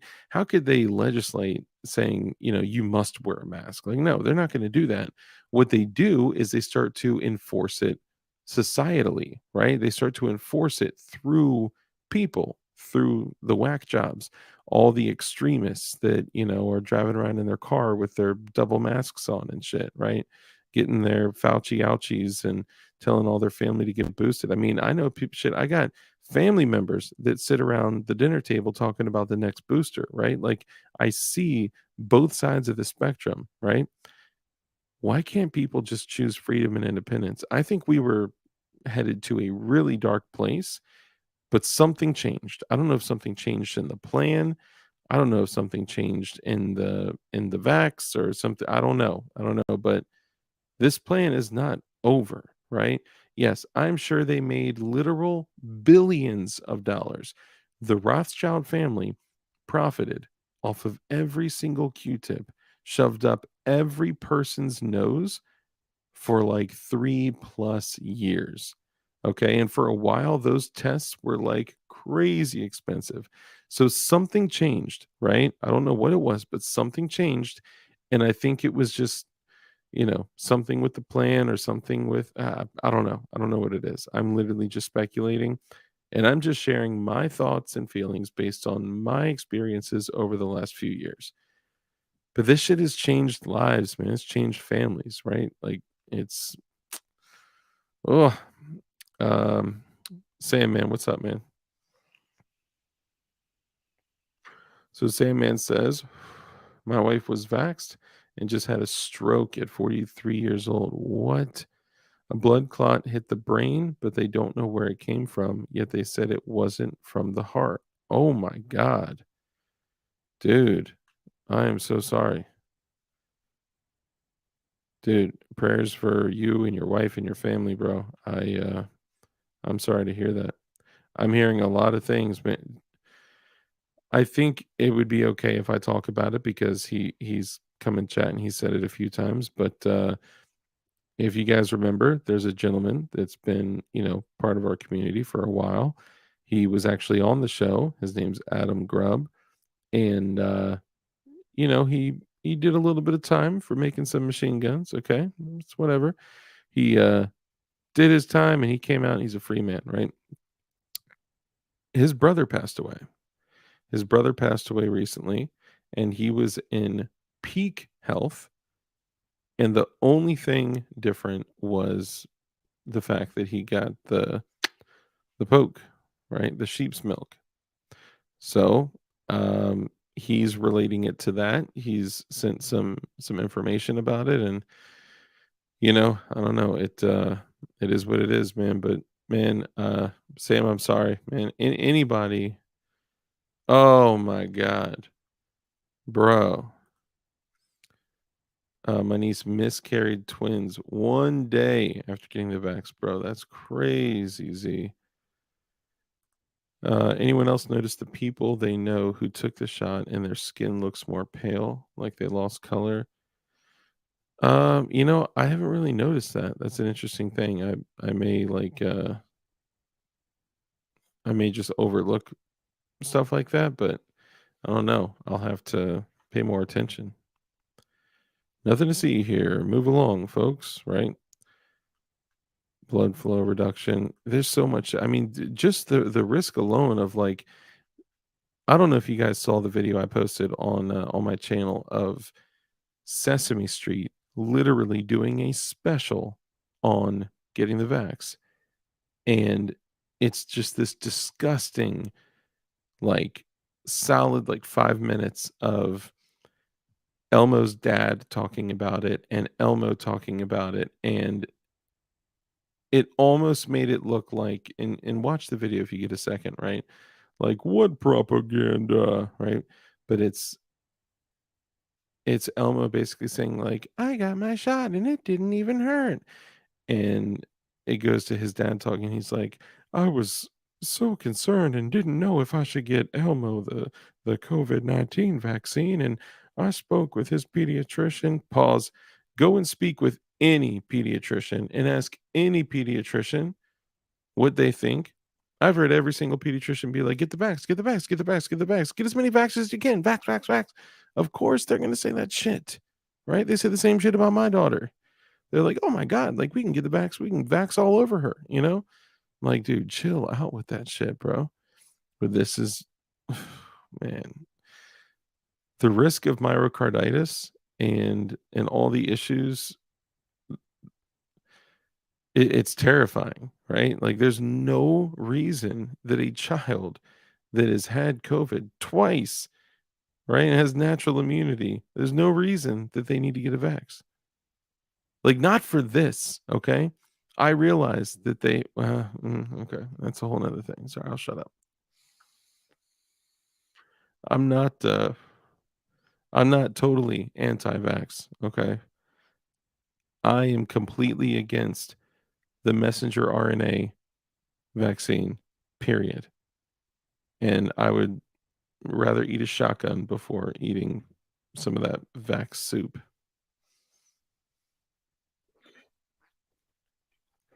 Call it extreme, call it whatever you want, I don't care. Um, Horsepower Agree, what's up, man? My former boss got the jab and had a stroke in January, mid-40s age, still not back to work. Jesus Christ. Okay, have you guys heard that there are reports, there are whole Facebook groups and like social media groups of all these people that either they got like severely ill or they had family members get severely ill and or die, and the entire groups of like 750,000 people were just deleted, like deleted off of Facebook, probably for misinformation. But there are people out there that are saying that I don't know if there's real data on this, so don't, come in my throat. But people are saying that there are now more people that have died from the vax that have died from COVID, which I don't know how it's possible because if you stubbed your toe and fell in front of a bus and you just happen to, hit positive on a test, you died from COVID, right? But there were some people that were taking those, at-home tests, and they were just literally wiping it on anything they could. There was one video where a dude cut open a pear, okay, a pear, the fruit, a pear, and he cut it open, and he stuck the Q-tip in there and, like, squeezed it and then put it in the test, and it tested positive for COVID. It's like, "What? Can a pear have COVID?" It's crazy. My niece's cousin was a nurse and had to have all the jabs. She died last month. Oh my god. In her early 30s, husband and 2 kids are now wife and mother. Oh my god, bro. That is terrible. Like, I don't understand this.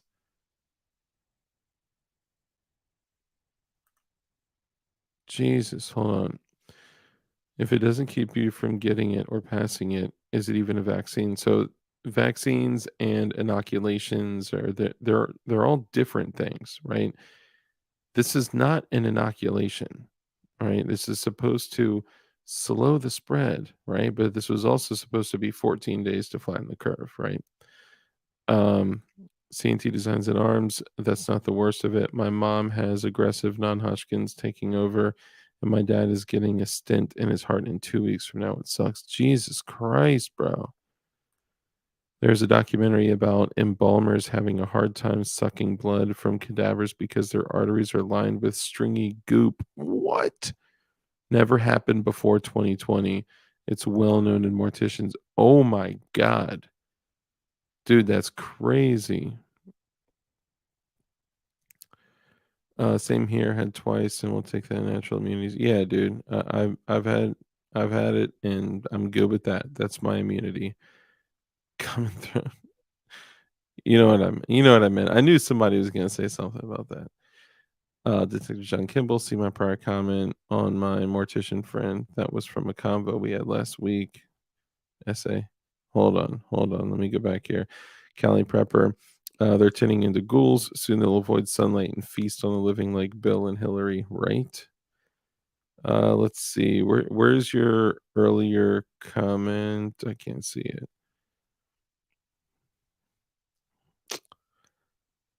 I don't think so. Somehow that affects this market differently and didn't miss buying a house in the chat.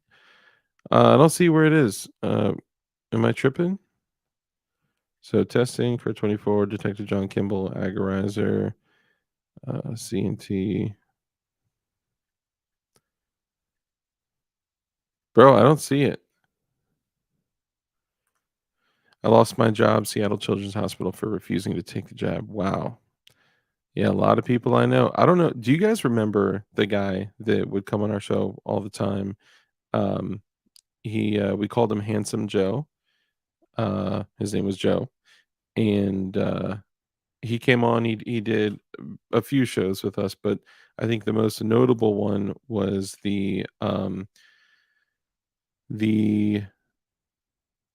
studying on the like history of the Second Amendment. Now, this was way before Bruin. This was way before any of that shit. This was actually oh, hold on, sorry. Okay, I saw an alert from YouTube. I was like, uh oh, they're hitting my ass, but no, it's unrelated. Um, so he had a high profile job, and he was at the point where they were like, yo, and this was in the middle of all of it, right? There was no end in sight, and he was forced to make a decision, and he basically lost everything to not get the jab. And they were like, all right, well then you got to test 3 times a week or like once a day or something crazy like that. And it was just like crazy, but he basically ended up losing everything. And I hope, hey, Handsome Joe, if you're still out there, brother, I hope you're doing okay. To John Kimball, I'm giving my boy $20 if he can procure me a vein snake that is over a foot long from a freshie he prepped in a freezer bag. Bro, that is extremely disturbing.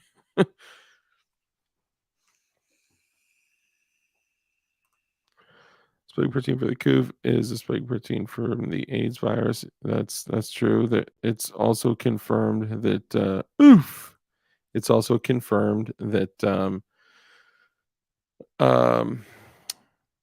that they used, what's the best way to say this without getting my door kicked in and getting suicided? Um, they had used cells from feti, from fetuses that were aborted. Yeah. And then, I mean, they straight up admit to it. Like, that is all public information. They used cells from aborted fetuses to develop this in developing this. It's crazy.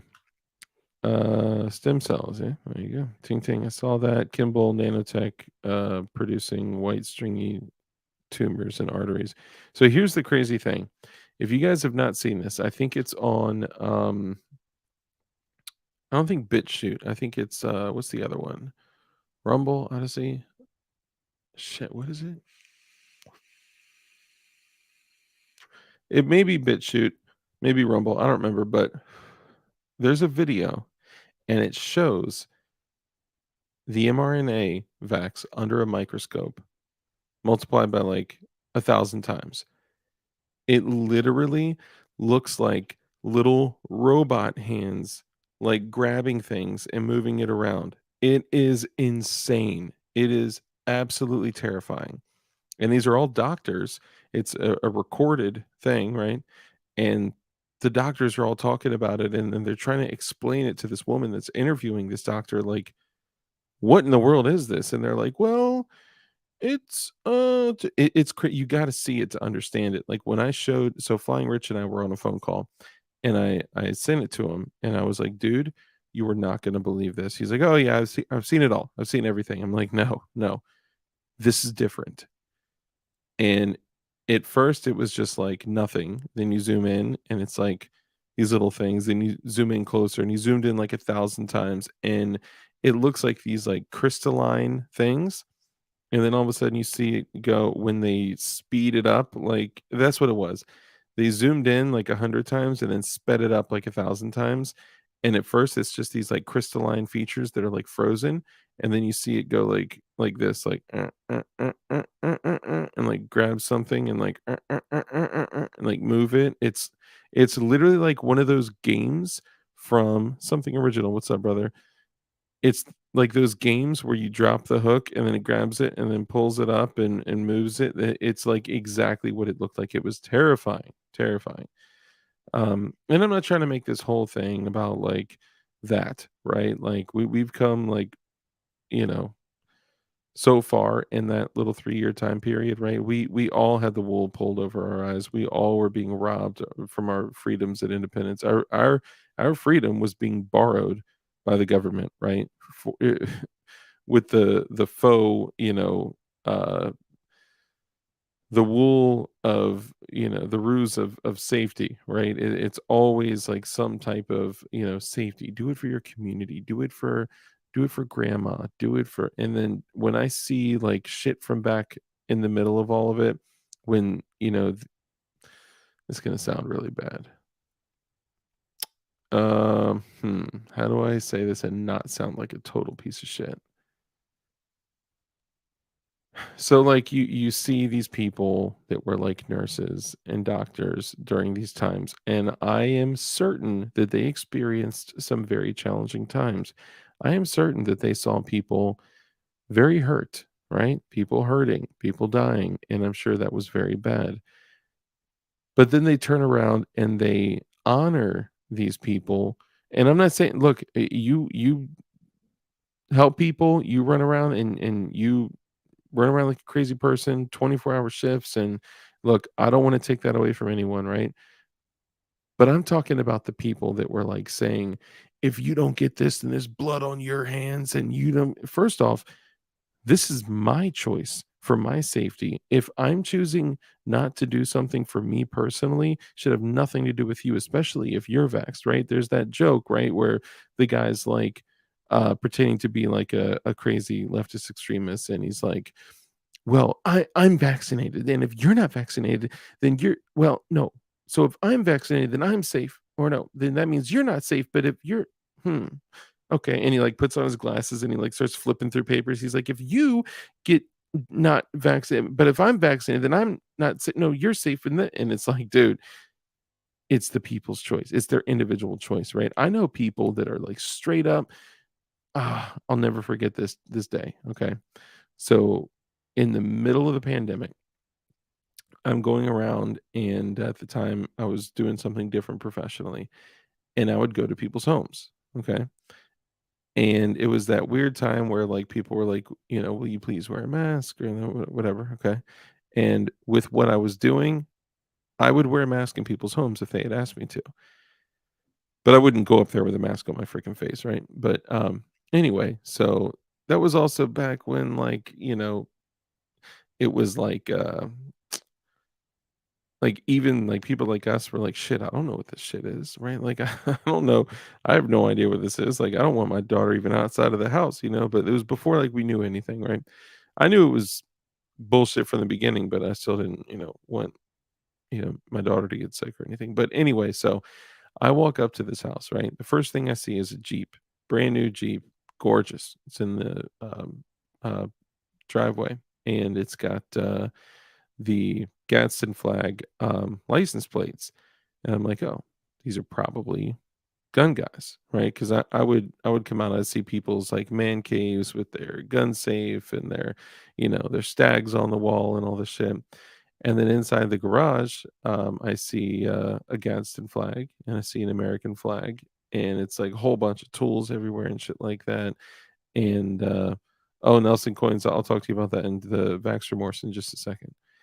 And Mike McClune, what's up, brother? My body, my choice went out the window. I know, right? Funny how that works. Yeah, only when it works in their favor.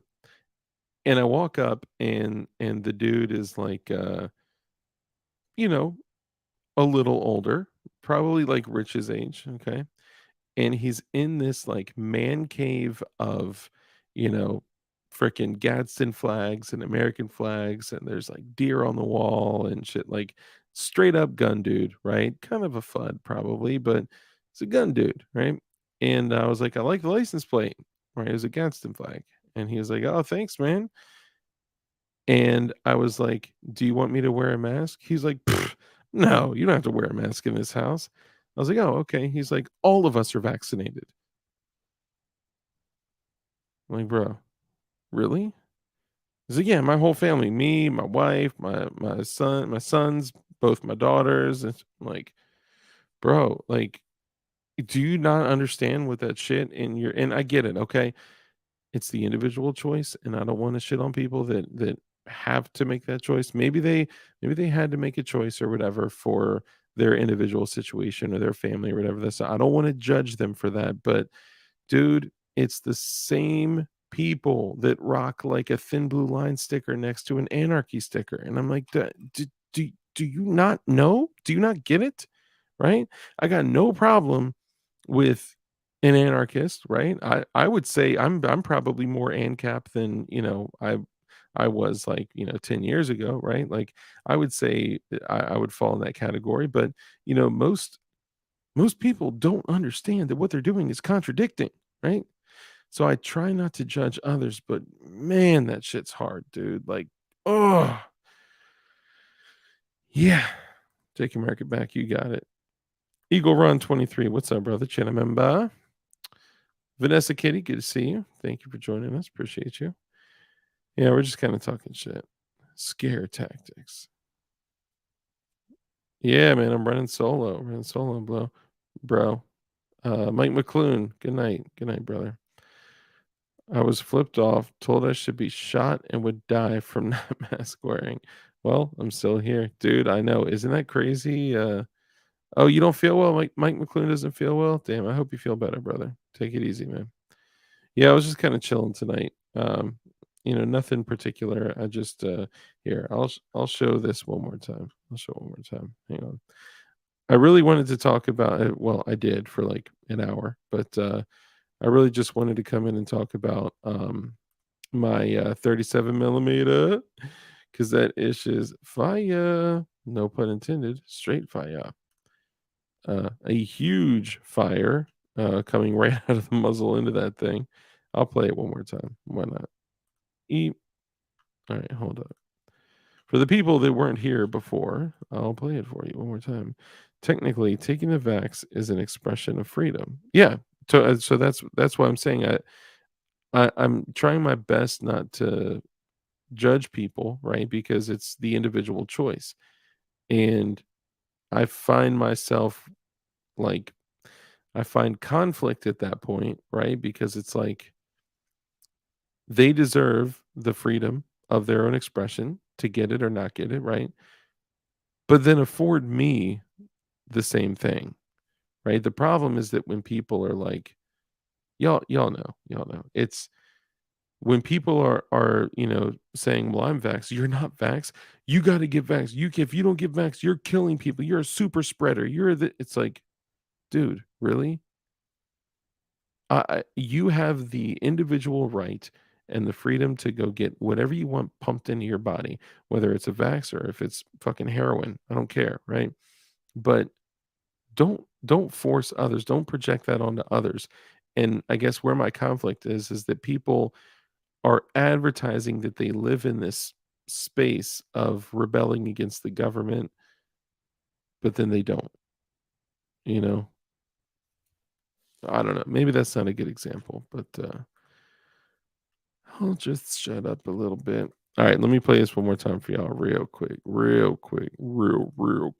All right, hold up. I'll mute so I don't have like a super bad echo. Hang on. What's going on, everybody? It's your boy Dark with DLD After Dark. Now, today, I have something very exciting to show you. Today, we have the Spikes Tactical 9-inch Havoc launcher in the side folding Chaos standalone system. Now, I opted for the 9-inch because with the folding stock, this thing is literally the size of like an MP5K. Look at that bad boy. Now, with the 9-inch, you're usually a little restricted on the size of the loads that you can put in here, but this one opens to the side. So what you do is you drop that bad boy in there. We've all pulled those panties to the side. Back to the side. Fleety. And then boom, you got yourself a very bad day. What do you say we give it a shot? Here it comes.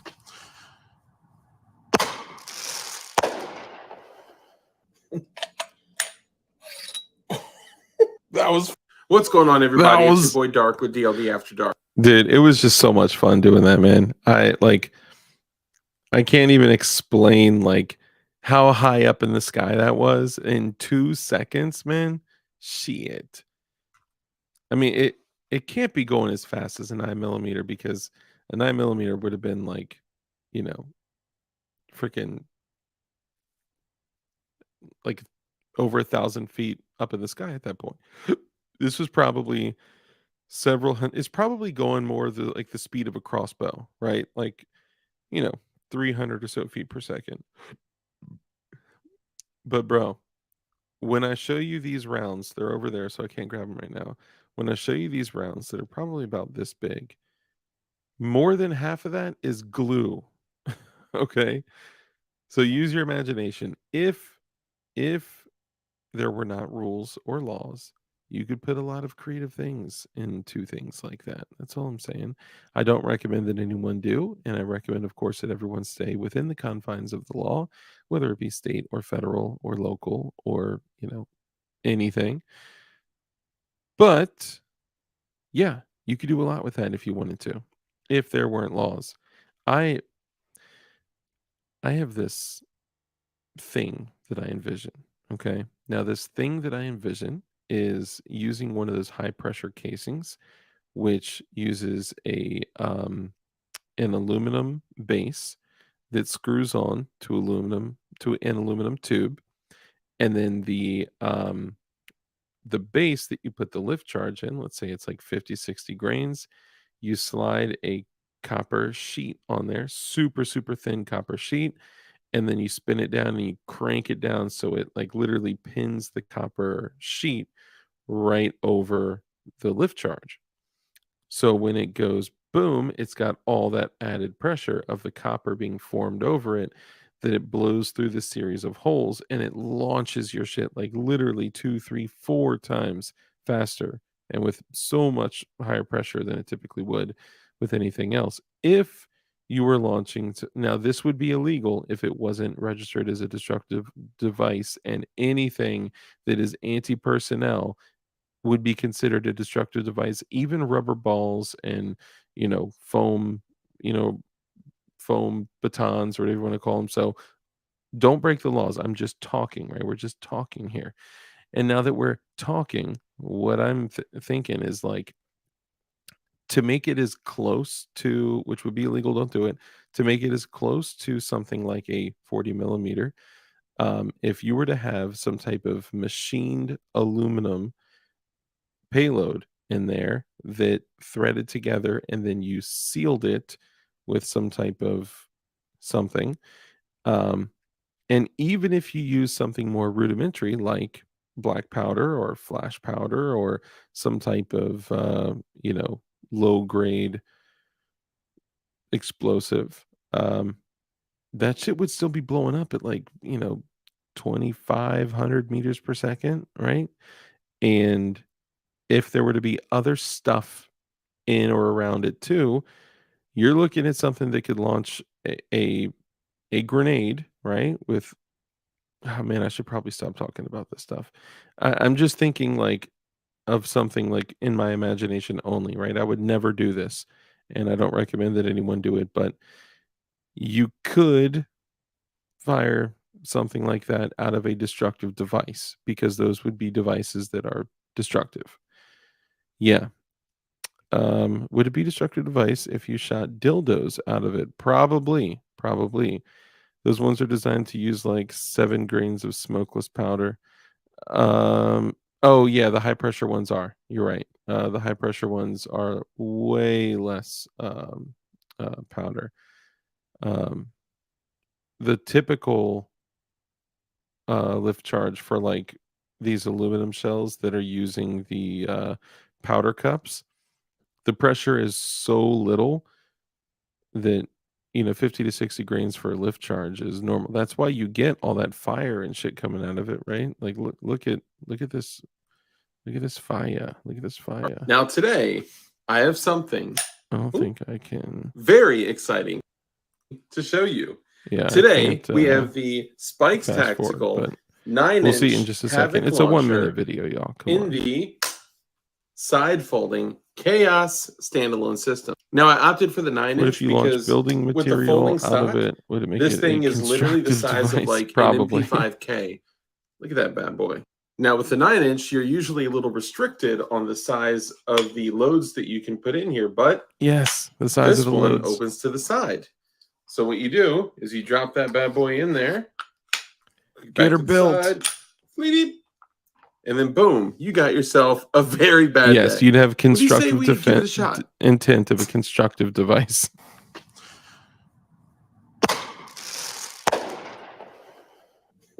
Dude, it's just like straight fire and smoke. It's crazy. It's crazy.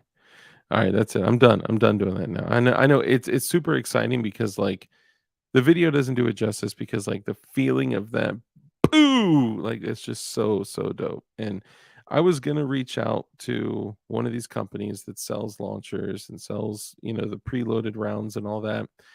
And I'll be cooking up some of my own pretty crazy rounds here pretty soon. I got a couple loaded that are just typical bird bangers, but I'm gonna do some fun stuff. So I'm gonna layer some different stuff in there to get different colors, and then also I'm gonna layer those the like the streaming that you saw.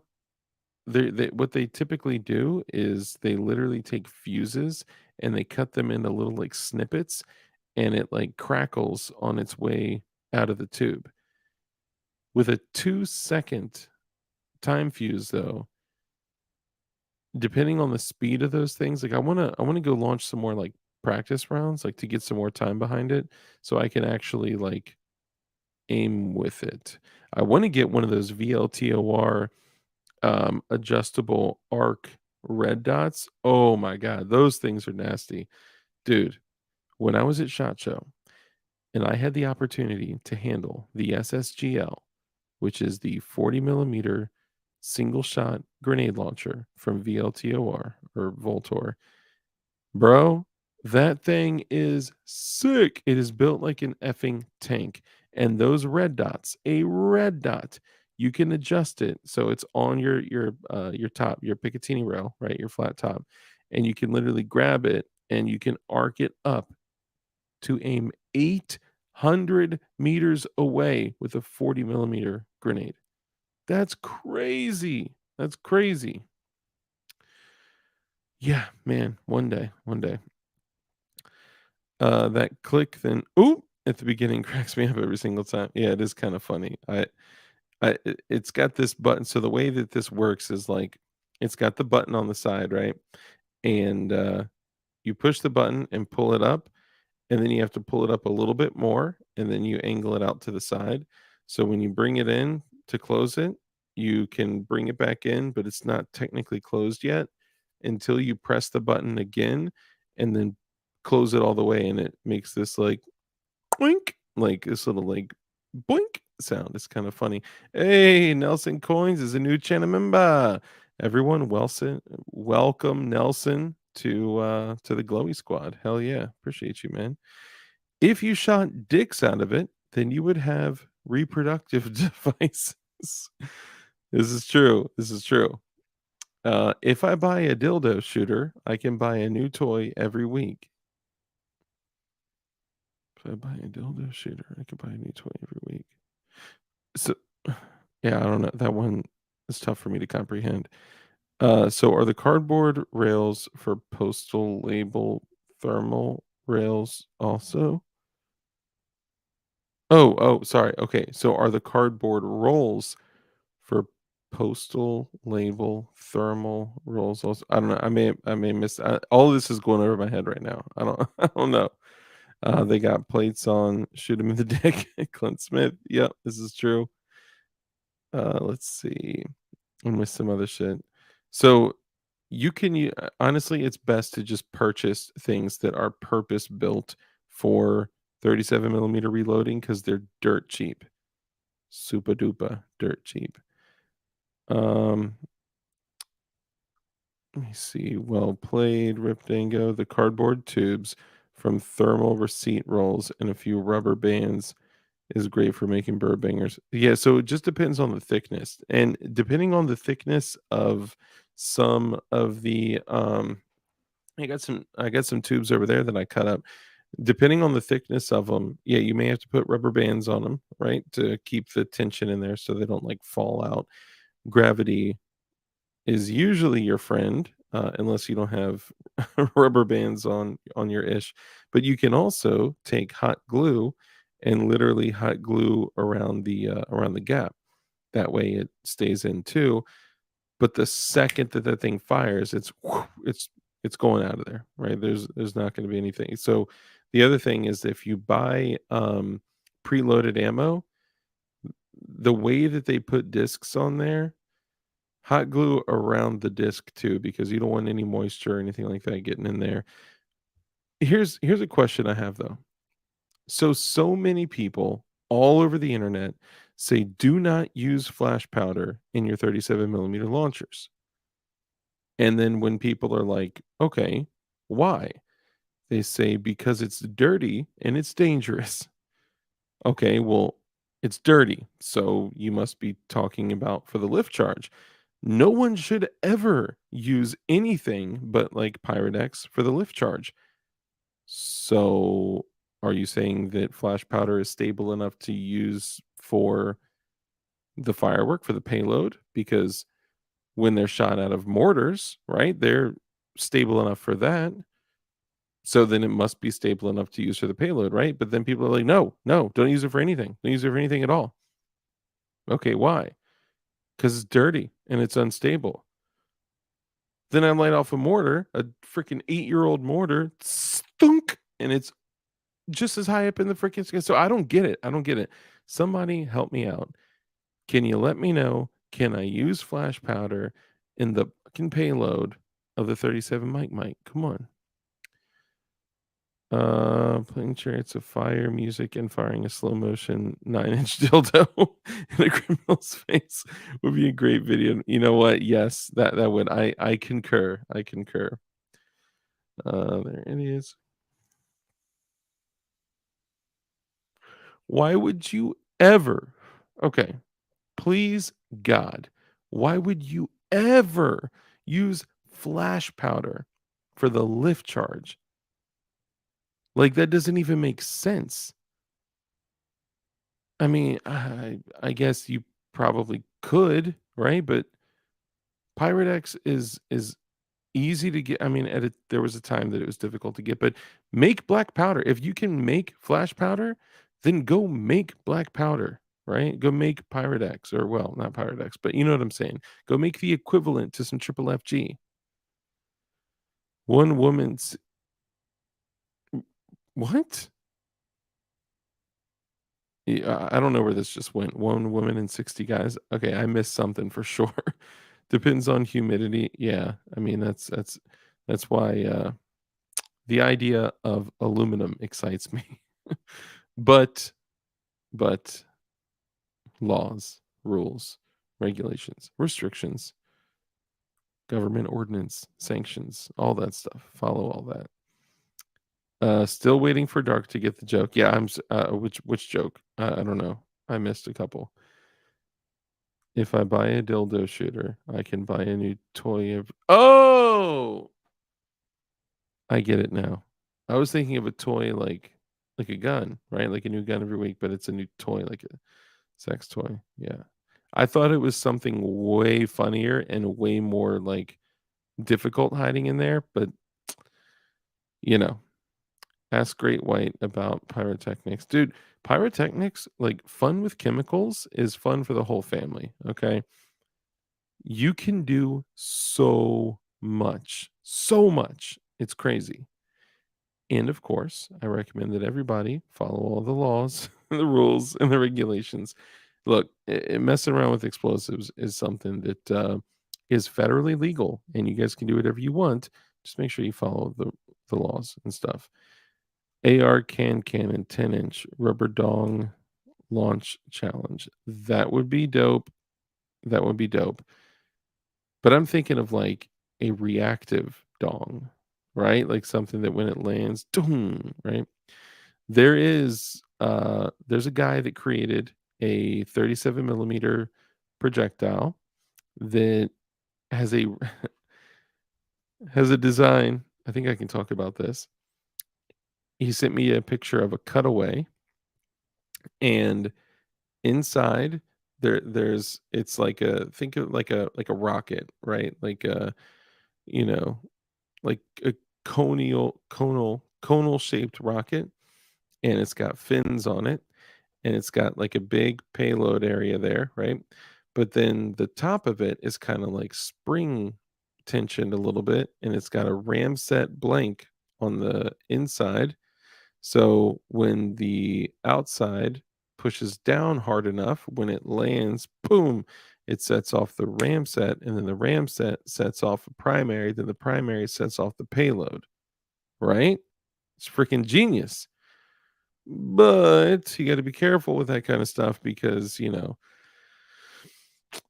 you never know what may cause somebody to kick down a door. Even me, like, talking about this shit, like, there are ATF agents all over the country right now that just cannot, like, remove the tent from their pants because, yeah, this shit turns them on, right?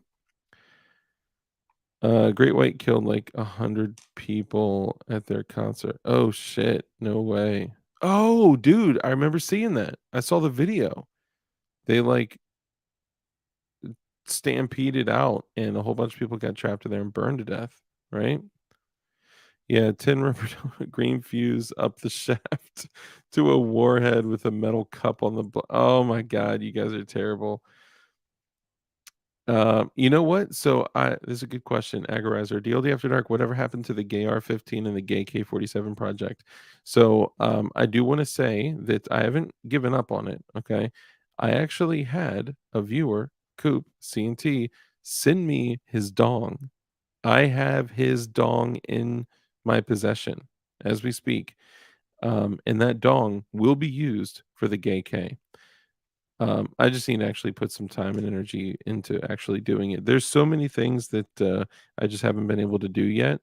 There's things I need to do for like AR takedown tool. There's things I still need to do a video for Marconi for this Glock. I need to do some stuff for. I'm going to be working with Strike. There's just things that I've been kind of slacking on, mostly because the places that I was able to shoot outside are just no longer available. My boy had 11 acres and we had this incredible range built there. It was like it was less than 100 yards, but it was, let's say like 75, 80-ish yards. And that shit was just like the most incredible place in the world. We set up all these like shepherd hooks with silhouettes and steel targets. We had the skeet machine with the pedal out there. I mean, it was like the coolest thing we've ever like created. And the land that it was on, the backstop was like a small mountain, right? So we could bust whatever we want. We had machine guns out there. We had that guy with the Volt. If you guys have ever seen the Volt videos, um, he's the guy. He ended up moving, but the guy with the Volt is the guy that lived out there. I would go out there. I'd shoot literally almost every single weekend. But yeah, things change. Lives change. And hey, 28EDU, what's up, brother? I actually heard a rumor that 28EDU may be willing to come on my show one day. even if we scheduled it like a month out, like a month out, something like that. But yeah, you guys in chat, let me know. What do you think? Would you like to have 2AEDU come on DLD After Dark? Let me know. Let me know. Great to see you in here, though, brother, man. I appreciate you, dude. All my viewers freaking love you, and as do I, of course. And it's great to see you in here. Um, but so that's one of the things that I miss is the ability to just go out and shoot, right? So a lot of the videos that I shoot are at like an indoor range, and it just sucks, man. Like shooting at an indoor range, shooting content, shooting video at an indoor range sucks. It's so boring. It's so stupid. All these other shots are going off in the background. You can hear people talking like, "What's that? What's that? Glock 40? Glock 40?" I got a funny story about a Glock 40, by the way. Um, but no, so Agarizer, to go back to your question, it would be so much easier for me to, keep my commitments to like these, awesome people like AR Takedown Tool and like, all the Strike and all these awesome people. Supply Co has sent me some incredible shit, and I want to be able to do more for them. But if I had the ability to just go out and just shoot outdoors for a little bit, put like a couple hundred rounds through some shit and then just leave, it would be awesome, right? Because I could actually like take off my Ear Pro and Eye Pro and just throw a can on something and just chunk, chunk, chunk, no problem, right? Don't have to worry about other people. Of course, safety is always first, but like, I it would it would just make things so much easier if I could do that. So because I have to go to a range, go to a shooting range, and go, blah blah blah, it's just such a pain in the ass. And yeah, uh, you know, I miss when I used to be able to just go out on the weekend. Excuse me, go out on the weekend and just burn a few hundred rounds, no problem, and then done. It's not like a big thing where I go put 1,000 rounds through something. Just a little something, something. To EDU, I was showing some of my fine people here.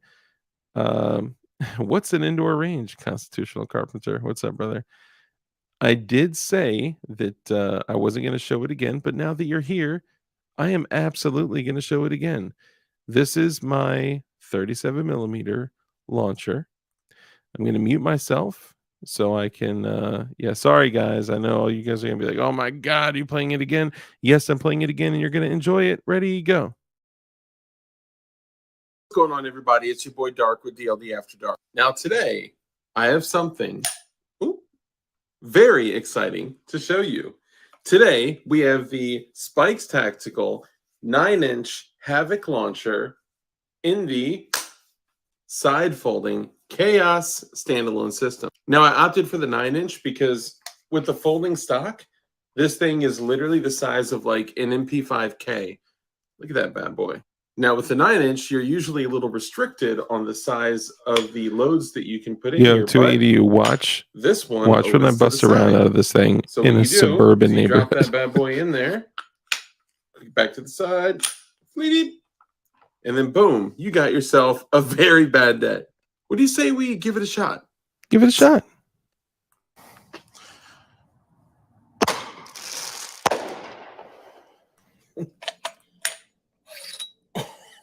That was what's going on, everybody. It's your boy Dark with DLD. That's the funniest thing. At the very end, when I ran out of time, and all you see was that was. I'm all bright-eyed and bushy-tailed. That was. Yeah, I know it's crazy. Dang, 2 hours and 26 minutes. Would you look at that? DLD After Dark is white, of course. He is showing off something that is 37 millimeter. Well, yeah, of course. Dark just likes whipping out his 9-inch to an audience as often as possible. Yes, this is true.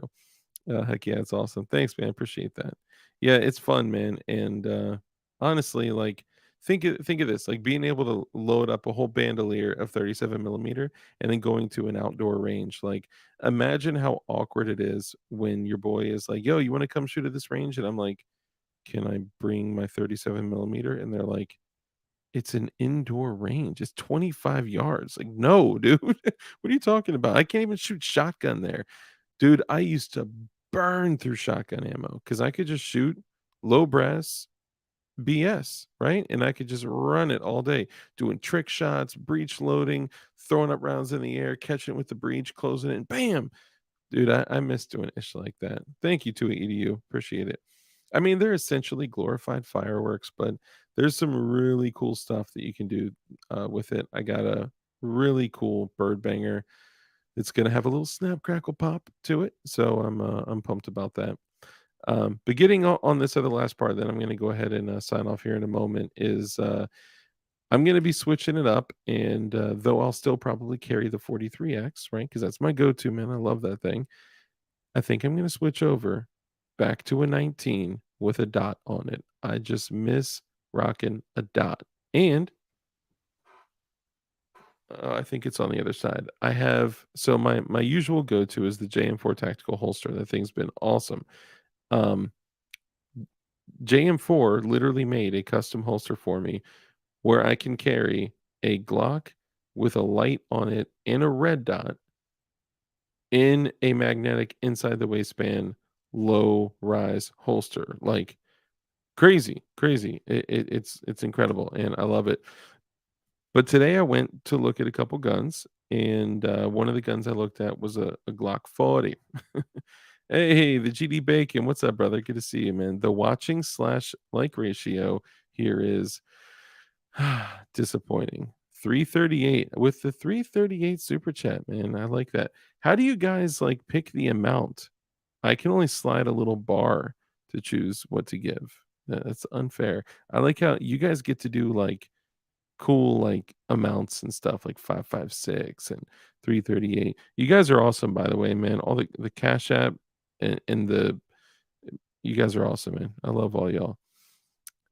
Oh, and I don't know if I mentioned this, but that I think it's over there. That OTF razor knife that I got from Tack Knives.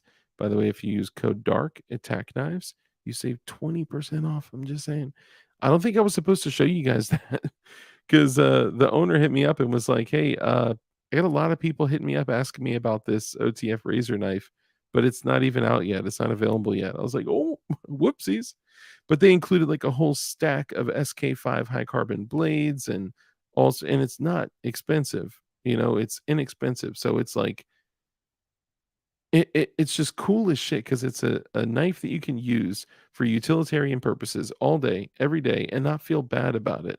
Like depending on the knife, like I don't want to drag my knife through tape and cardboard and all that. Like, could you imagine me dragging the glowy blue and look at that snaggletooth on that thing. Like, look how that just sits there perfectly. So yes, now I can open this up with the pocket wave feature in my pocket and have a big old honking.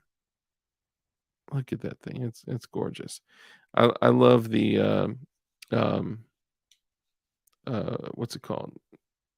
Jesus, I'm drawing a total blank on the Warncliffe. The Warncliffe style blade with the point like that, man, it is an excellent blade. Perfect. Great for self-defense, great for, utilitarian purposes, but I don't want to be dragging this thing through freaking tape and cardboard. Tape and cardboard are like your knife's worst enemy, period. So, being able to have a shitty razor knife that you can drag through it all the time, and then when you beat the piss out of it and the blade's dull, you just take it off, flick that away, put a new one in there, bingo, done. And in a pinch, it could open up someone's throat if you needed to for self-defense purposes. Anyway, the GD Bacon, thank you so much, brother. I appreciate you. Thank you for the super chat, and thank you for inspiring others to like the stream as well. Appreciate you. I never donate $5, even because fuck Lincoln. Corn Pop, what's up, brother? Good to see you. The other 10 that haven't liked are feds. I'm certain that is the truth. So, okay. So I went to my one of my local gun shops today and I was like, yo, y'all got a Glock 40? And he was like, I'm sorry? I was like, I'm trying to see the Glock 40. He's like, are you, is there specific? I was like, the Glock 40. He was like, what? I was like, I'm sorry. I'm totally fucking with you. I would like to see the Glock model 40 caliber and 10 millimeter. Which it's the long slide. Okay, it's the meme, right? The Glock 40, my problem solver, right? It was a high point in the video, okay? All right, it was a high point. It's Drugs Inc. This guy said he's got a Glock 40. It's his problem solver. It was a high point. God forgive him. I know, I know. It's not his fault. He may not know. He may actually think it's a Glock, which is probably why they had a reputation of jamming on the street. Moving along. So I asked the dude, I was like, "You got that 40, that Glock 40?" And I was like, "Yeah, yeah, I'm buying that Razor OTF once it's available." Hell yeah, man, it's sick as shit. Tavino, thank you for the comment. Yeah, it's cool as shit, man. 0 dislikes. They're showing 0 dislikes. I'm sure I got some dislikes up in this mob. Good.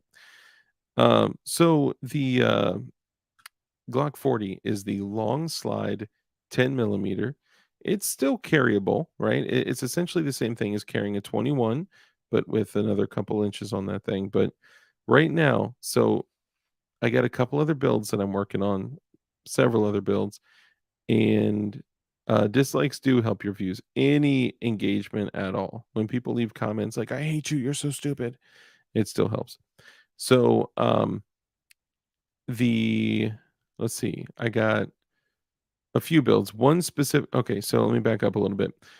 So I wanted to do a 10 millimeter, and then I was like, well, why don't I just buy a 10 millimeter, right? Like instead of going through like all the shit of like I want to buy this slide and this barrel and this frame and this, just gonna buy one. But I don't know. I kind of feel like that's the easy way out, right? Like I want something a little funky for a 10 mil. I wish, man, I sold this old Smith& Wesson 1006. I never should have sold it. I bought it for like 350 and now they're going for like over $1,200, $1,500. I'm like, Jesus Christ, training day ruined that for me, right? As soon as training day came out, I was like, fuck, I should have kept that thing. He had the 45s in that, but it's the same. It's the same damn gun.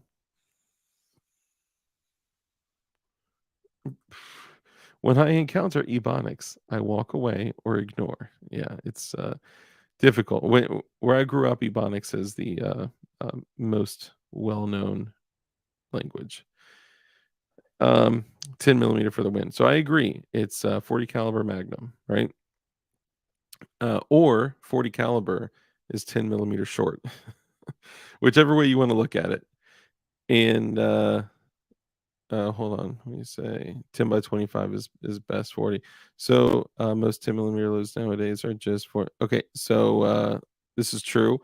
So there's really only a very small handful of 10 mil that are actually loaded to their not even full capacity to their you know at least giving them a little bit more. It's like the difference between 38 and 357 essentially. There's a big difference, right? But man, they're downloading that shit so much. It is like I'm surprised that it racks the slide on most semi-autos.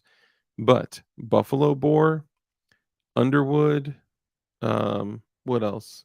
Buffalo Bore, Underwood. Shit, what's some other shit that's pretty high? I read some other brands are you guys probably know better than I do because I actually don't currently own a 10 millimeter. And I recently reintroduced 45 ACP into my, little rotation, and then also 357 SIG with the Glock 33 that I built. Shout out to Supply Co for those parts, by the way.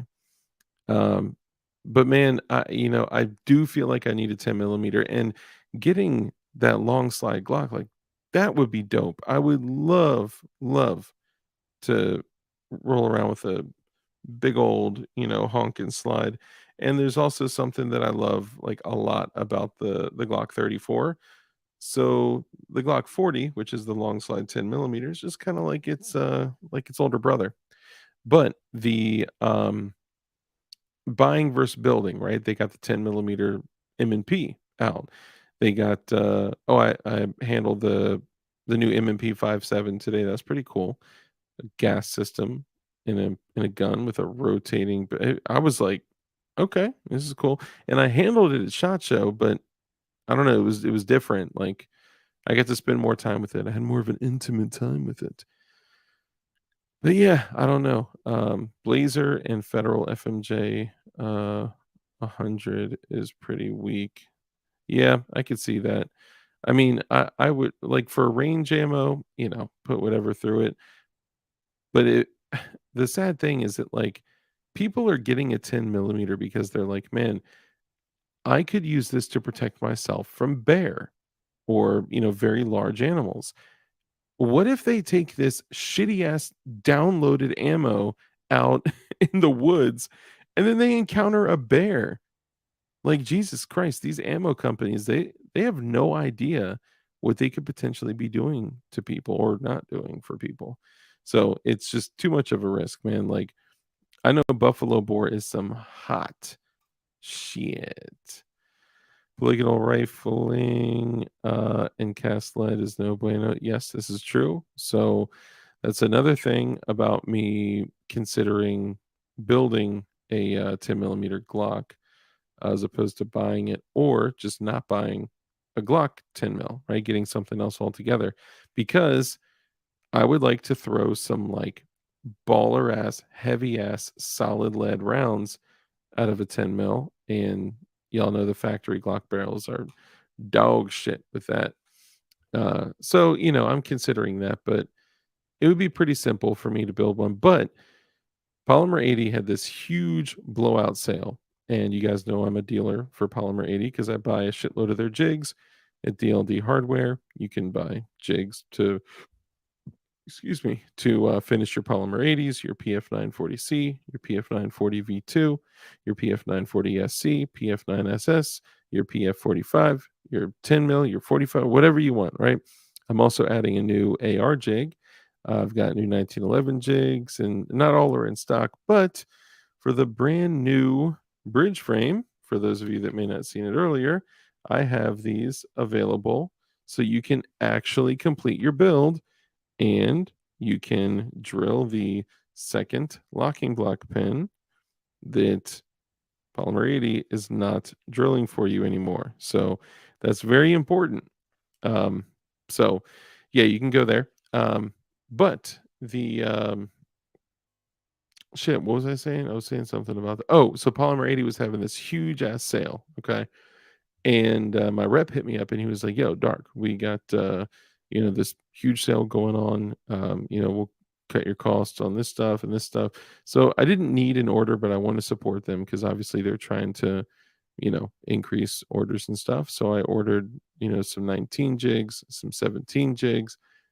But then I was like, yeah, what parts you guys got on sale? I got some slides, I got some barrels, I got some LPKs. Dude, the Polymer 80 lower parts kits are excellent quality. Like if you guys are whenever you're building out there and you're putting shit together, right? OEM number 1, right? OEM number 1 in my mind, right? A lot of people are like, "Well, the Timney trigger." That's fine, right? But the OEM parts kits when you're building will get rid of so many problems, so many problems. They will remove so many problems that you wouldn't even know would have existed had you not gone OEM, right? Sorry. OEM, number 1. Number 2, I usually would have said Polymer 80, lower parts kits, number 2.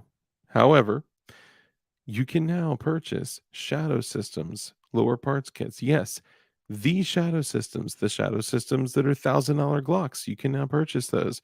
Also, don't know if you guys know this, but 1776 Supply Co. If you hit them up on Instagram and tell them, "Hey, I heard Dark say that you guys have Shadow Systems parts in your lower parts kits," they'll probably get mad at me for being like, "Yo, come on, bro. Why?" Because I'm sure not every single one every single one I've gotten has them.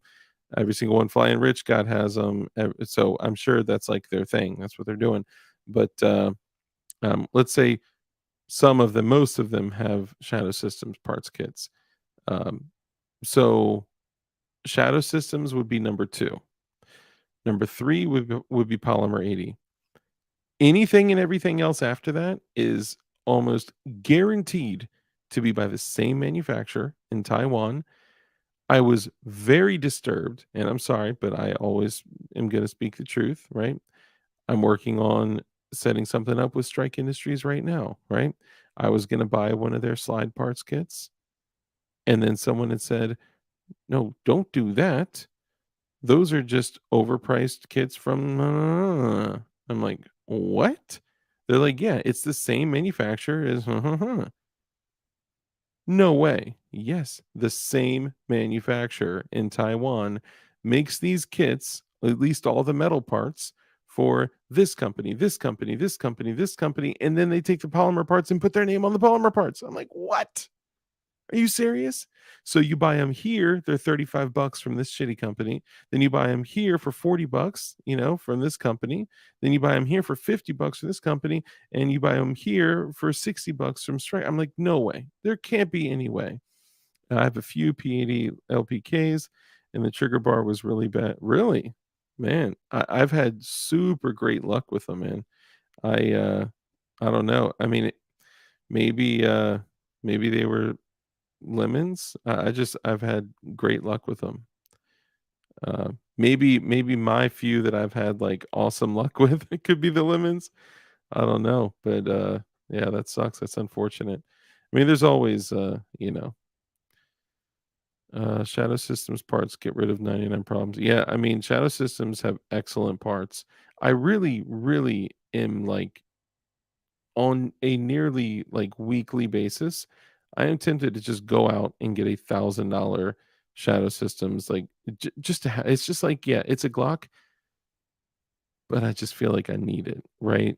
And I would probably do one of my local shops has that blue-gray frame with the Damascus slide. And it's gorgeous, and it's, like, super limited. It's a super limited run, and it's pretty inexpensive. For Shadow Systems, it's, like, 800 bucks. And then they have, like, all the FDE ones. They have one FDE one with an FDE, hollow sun, which is pretty dope because I haven't seen a lot of those. But then you see the all black one with, like, the burnt bronze barrel in it, right? With the, spiral flutes in it, and it's like, "Whoa, that just pops." Like, that looks fire. So I've been tempted to get, especially the DP, was it the DP R920 or whatever? It's got the compensator with the front sight built in to the comp. So, or no, yeah, to the comp. So the front sight is installed in the comp, and it's just a super cool system. It's got slide cuts all over it, and it's just gorgeous, but it's so smooth, like butter smooth, man.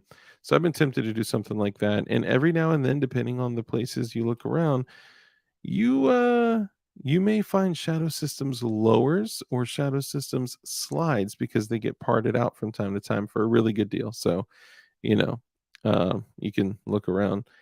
I've had a bunch of viewers say the same, but who knows? Mine were from quite a few years ago. It could be that, right? It could be if maybe they also at some point used that shitty Taiwanese company. um, or maybe all the ones that I got were in a particular time period where they were good. But I don't know what they've changed. But I guess I've been super lucky because I've done nearly a dozen with, the P80 LPKs, and they've been solid. The ones, uh the only comment I've heard from the JSD slide parts, even though I didn't personally have this problem, was a lot of people said that the JSD slide parts kits, that the firing pin, the striker would actually break. I haven't personally experienced that, but I mean, I guess, I could see that. Um, but what Supply Co started doing is they started seeing like, okay, so these parts generally suck with these other companies, so they would actually get their strikers from Shadow Systems, or they would get their trigger housing units from Shadow Systems, or whatever, and then they would mix and match them with like some OEM, some Shadow Systems, and I think that's a pretty dope kind of um, process that they do. But yeah, for me, those have just been solid OEM Shadow Systems and and the Polymer 80, and I do like the flat trigger of, Polymer 80. There's also a lot of, I like the dagger lower parts and Wheaton arms trigger parts too. See, I haven't had, I don't love the dagger parts. I love the dagger slide and, barrel, and I haven't had any issue with the upper parts, but, um, I've gotten some of the lower parts, and they just seem a little, you know, I don't know. I would need to do a little bit more, uh, testing with them to know. Um, but hey, I mean, if they work, then hell yeah. Because like, for some people, like, I know, Taurus, some people are like, "Man, I've had bad luck with Taurus," right? But then you find out, like, it was, like, the older Tauruses or, whatever, like, the old 24/7 PT 99 Pros or whatever, um, they're in a totally different, like, ball field, totally different ball game now than, where they were, like, 10, 15, or even 20 years ago, right? So, companies go through, like, so many different phases where, they may have not been manufacturing something or may have gotten them from someone else or whatever. I think we're at a point where PSA is gonna be coming out with a gang of shit in the future for all of us in the community. Um, I can confirm 100% on that JSD slides not being milled correctly and breaking strikers has been a major issue, but their customer service is good about it. Yeah, so they actually went through, they in the earlier stages, probably like right when I became familiar with them, they had changed to, um they had changed their tolerances. So I had one older slide that was like, I mean, it was like dragging dry chalk down a well, I guess all chalk is dry, but you know what I mean? It was just like it would barely run over the barrel. And I mean, it was like terrible. And I told them about it, and they were like, "Yeah, send it back." Our older shit was like super tight tolerances, and their newer ones were much better. But the complaints about their strikers snapping, like the front of their striker snapping, that was something I heard a lot of. But I mean, if you spend like 39 bucks on a parts kit, you're you know, you're gonna get what you pay for, you know. But dude, I lucked out, so I got a P80 slide, um from Polymer 80 with my order of jigs and all that. I got new AR jigs from them coming in. And though I think I wouldn't recommend them, I've had so many people hitting me up and begging me for them on DLD Hardware that I'm just like, all right, just I'll get them. I'll sell them, right? But I wouldn't personally use them because there's no way they could be milled, like be a perfect fit for every single, mill spec lower. But hey, they say it, that's their claim. People are going to use them. If they don't work, that's on P80. It's not on me. I'm just the messenger, right? But the other thing is like, um, the parts. Like, I don't usually get parts from them, right? So I was like, I'll take a black 19 slide, a gray 17 slide. They got these. They did a really short run of these stainless fluted threaded barrels from P80. So I grabbed one of those. I think I got another, maybe a 19 threaded barrel too, and some lower parts kits and some other stuff just to throw in there. And it was still like the same price that I would have paid for the jig. So they totally hooked it up. Oh, and I got a AFT, Polymer 80 AFT shirt and an AFT patch. And the guy's totally hooking it up, man. He was awesome. And ow, sorry, I had to crack my arm. And anyway, the whole point to me saying all this was that, the uh the deal is still going through, like, all the way through this Friday. Even all of their rails are on sale. So if people are getting their rails for, like, 3D printed frames and, for or other maybe frame blanks where they got them and they didn't have any rails, $30. $30 for rails? That's crazy. People used to sell them for like $100 or more on eBay. So, the tip snap because the striker channel does not line up straight with the hole in the breech face. It has nothing to do with the parts on the ones that had problems. See, I was hearing, people were breaking them even if they were putting those in, like, OEM Glocks. But, I mean, a lot of their stuff was slacking. Their customer service was always great, I agree, love Jordan, love all those guys. Um, I hadn't I was lucky that I hadn't dealt with, a lot of those issues. So, a lot of people are like, "Well, man, back in the day, it used to be all about JST." Well, yeah, because I was, like, not having the problems that people experience, so I was telling them about my experiences, right? Like, I still got guns up there right now with JST parts in them and JST slides and shit, and they're running totally fine. Shit, my carry gun for a while was a Patmo slide on a P80 frame, all JST parts, and it ran fine. It still runs fine. It's just not like my main go-to anymore. And I switched over to the 43X.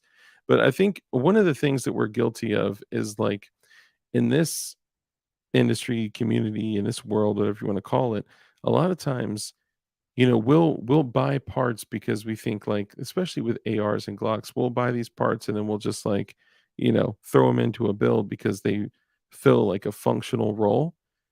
And then we'll just like carry that gun. Like, no, we cannot do that. First, safety check. You got to safety check. You got to check the cruciform. You got to check the engagement of the connector. You got to check you know, from a safety standpoint, you got to check it. Then you gotta put a shitload of rounds through it before like, whatever your thing is, right? Like, if it's, 500 rounds with no malfunction or 200 rounds with no malfunction or whatever it is, especially if you're gonna be carrying a gun that you built because the, um think of it like this, when you're building a gun from scratch, right? You're taking a frame, right, that you're drilling holes in, you're drilling and milling and moving material in the channel and you're snipping the tabs and all that shit, right? And then you're installing rails that are just run of the mill rails, right? In the front LBRS rails and the rear, the rear trigger housing area rails and all that. Those need to be mated with each other, right? And then you're installing other parts that are probably from another manufacturer or whatever, then a slide from a different manufacturer with a barrel from a different manufacturer and all that.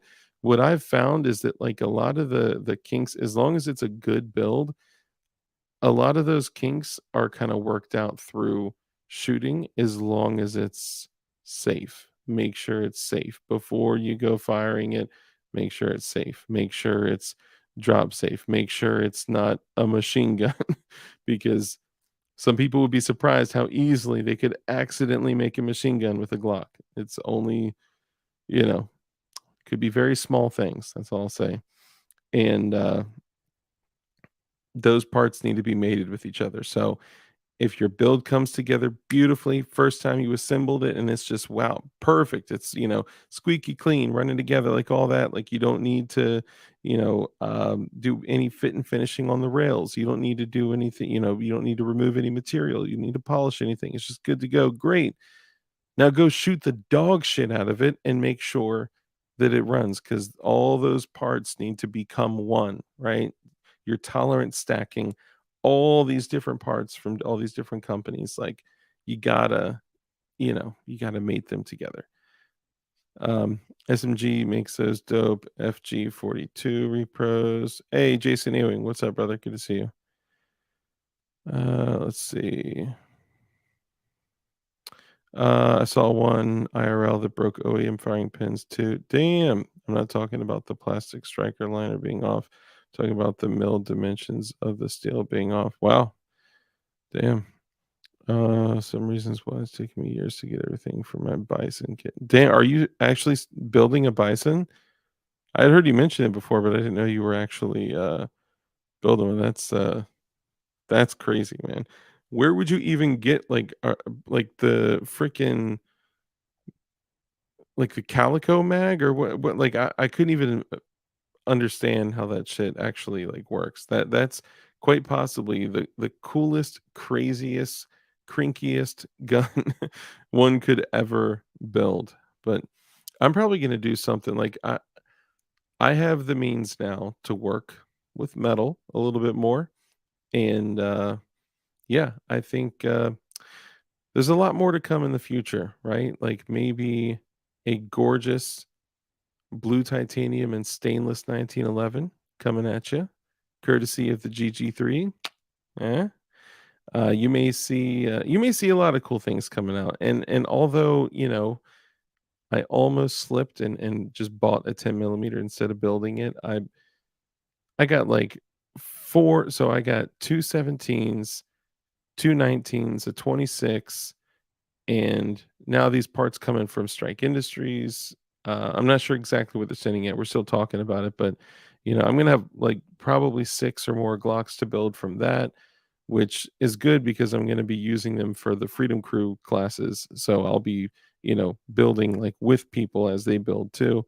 And yeah, and it's bringing more parts available to, or more tools and things available to DLD Hardware. So I'm I'm excited about it, man. I'm happy. There's a lot of cool shit going on, and I'm pumped. And not to mention the fact that I'm gonna be loading some crazy 37 millimeter. I'm gonna be sending like Lego men up in the sky to blow up, and I'm pumped, man. I'm pumped. So, but guys, let's go ahead and bring it to an end. If you know anyone that buys a new Polymer 80 bridge frame, and you know that they need something to drill that second locking block pin, the DLD Hardware is literally the only company in the world that has the solution for that, and they can be found at DLD Hardware. They're only 25 bucks. 25 bucks. I've been I mean, they've been flying off the shelf. Flying. It's crazy. It's crazy. So, anyway, I love all you guys, and coming to an end here, I just want to say a couple things. You know what? I'll share this, right? So I always say be kind, right? And I'm not saying this like to brag about, "Oh, I was so kind today." Okay, but it's every single time I close a show, I always say be kind, right? It's so important to be kind. You never know the impact that you could have on someone else's life, right? Today, I went out to the grocery store just to pick up some things, before I headed home, and um, I came up to it was at Trader Joe's. And night to ADU, and thank you, Damien Christ, appreciate you, man. Bob, Corn Pop, Joe, love all you guys. So it was at Trader Joe's, and as I'm checking out, the girl is like, beeping all the stuff and putting it in the bag and all that. And Night Goys, Barton Fink, love you, bud. Especially someone in a Prius. That was different. That was a different version of me. That was the old dark, you know. Um, Trader yes, yes. So, as I'm there, hey, look, they got the best burritos in the world, bro. Like, you should see the looks that I get when I get in there when, like, my, semi-auto's poking through the shirt, you know what I'm saying? Um, so anyway, I'm getting my burritos mostly and my meats. And, the guy so the way the lanes are is they're like, back to back, basically staggered, the different lanes. And there's a guy behind me, and he's checking out, a woman and, her son. Checking out like beep, beep, right? And she was just getting like 5 or 6 things. It looked like they were making like pizza or something. She got a bunch of fresh mozzarella and like, pizza sauce and the, uh, tomato paste, and like the, pizza dough and stuff like that. And, she was like, "Oh, it's my first time at Trader Joe's." And he was like, "It's your first time? That's awesome." He said, "Go to the wall, pick out one of the bags, right? You can have it or have it for a dollar or something like that." I couldn't really hear. And he said, "And there's like lollipops and stuff over there for your son if you want." So she walked away, and I looked at the screen, and he had walked over to the chick that was booping my stuff, right? She was checking me out. And he was like, "Oh, I'm just coming here and I'm gonna help you so I don't have like this moment of awkward loneliness at the checkout counter or whatever, and, I was like, "Hey, is that all they're getting?" And it was like 20 bucks worth of, like, pizza stuff, right? And he was like, yeah, why do you ask?" I was like, "Take my card and pay for her stuff." He was like, "What?" So blown away that I was offering to pay for her stuff, right? Usually when I do this stuff, I don't get to actually stick around and see, like, the look on their face and, like, the impact and all that, right?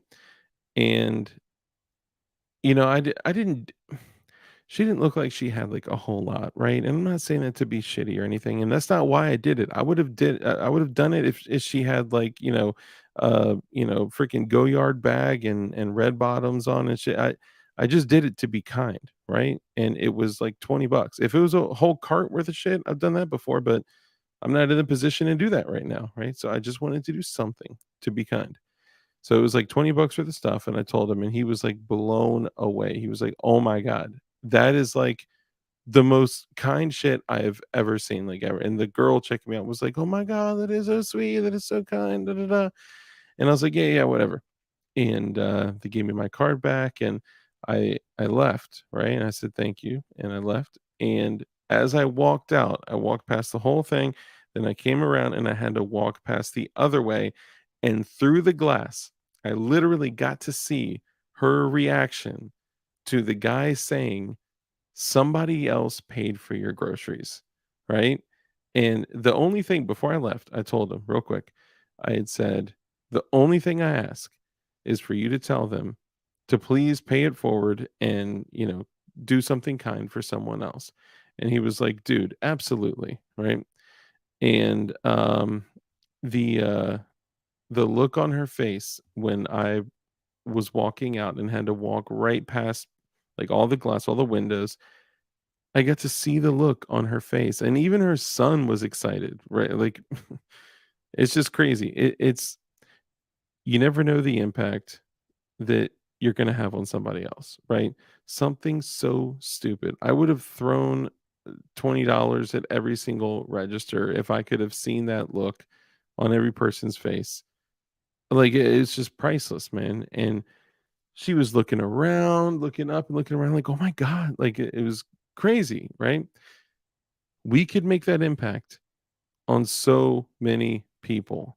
It doesn't have to be $20, right? It could be $1. It could be hello. It could be a joke, right? Tell a joke to somebody, right? You know, one thing I tell my daughter to do all the time, she's in this, like, people watching phase, right? Where yeah, dude, it felt great. It felt great to give, and it felt great to actually be able to stick around and watch. Like, that was cool shit. And my daughter's in this, like, people watching phase, right? So we'll go out and she's just like just looking at everyone and everything, right? So she'll see somebody, so she'll see, like, a girl or something like that, and she's just, like, staring at her. She's like, "Whoa." It's a, like, a older girl or something like that. She's like, "Wow, it's a grown up," and it's like a 20-year-old. And I'm like, "Oh, say something to her." She's like, "No, what do you want me to say? What do you want me to say?" I'm like, "Say something nice to her." And she'll go up to them and be like, um, "Your hair is very pretty." And they're like, "Oh my god, that is so nice." Like, it's so cute, man. It's the cutest thing in the world, and, like, it's good because I get to teach her to, like, encourage her to say nice things and be kind to people, and it's just like, you know, I don't know. I'm fucking talking to myself at this point. Anyway, you guys get it. You know what I'm saying. You know what I'm saying. So it's cool to just be able to, like, spread the love, and it's free. So that's dope. But yeah, the feeling reaction you get is the return for your good deed. Yeah, absolutely, man. Absolutely. And it's like I'm not trying to say, like, tell you guys what I did. So I'm like, oh, like, he gave something to someone or he contributed. Like, look at all the good stuff I do. No, it's, me possibly sharing these stories could encourage someone else to be kind or to give or to say something nice or whatever, right? Like, you know, if we're not here to make a positive impact, then why the fuck are we here? So anyway, John Rice, what's up, brother? Damn, John Rice is a channel member. You gave someone a better day, right? Like that, dude. I would like freak out. I guess it doesn't really happen to me, right? So, you know, I don't know. I'd probably freak out. I'd be like, "What? No. Who did? Who? I gotta say thank you. Who did? Tell me where they at? What car did they pull off in? Go chase them down on the highway. Um, but dude, yeah, it's cool, man. It's cool.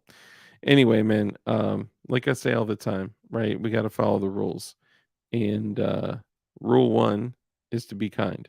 It's so important that we're kind in everything that we do. That brief little moment, that interaction, you never know the impact that that could make on somebody's life, right? So be kind. Rule number two is to live a life of care, compassion, contribution, give to others.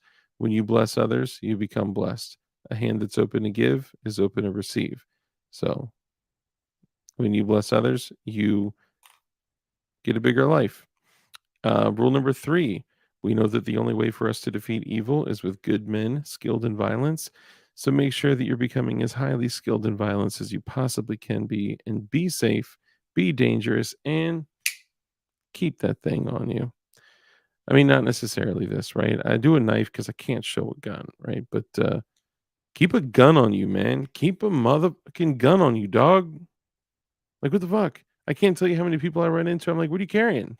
They're like, oh, it's in the car. "Oh, it's so heavy. It's so heavy. Keep a gun on you, dog. Come on, man. Come on, man. Um, a Prius. Okay, okay, all right. I put a dude to sleep that was driving a Prius that had the kid in his car. He was trying to road rage me. All right, it's not my fault. Leave a comment because I'm using these comment. You know what? You know what would make me proud is if Detective John Kimball left a comment. That would make me proud because that would hit me here. That could be his kind gesture to me. Okay, you guys think he'll do it? Do you think he'll do it, guys? What do you think? What do you think? I think he'll do it because I'm going to be using those comments for giveaways. So, I'm also going to be giving away some of these multi tools too. So, anyway, I love y'all so much. Y'all take it easy. Oh, and I placed an order for, I think like 10 of those OTF razor knives. So, I'm going to be doing those too. But that's how I found out they weren't available yet when I tried to order 10. Anyway, I love y'all so much. I'll catch you on the next one. See y'all on Tuesday.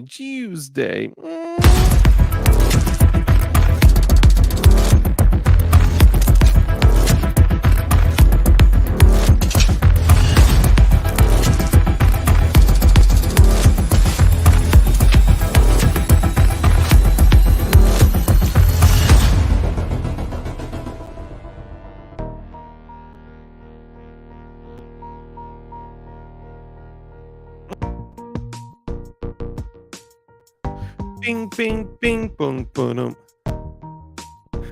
All right, y'all. Good night. Good night.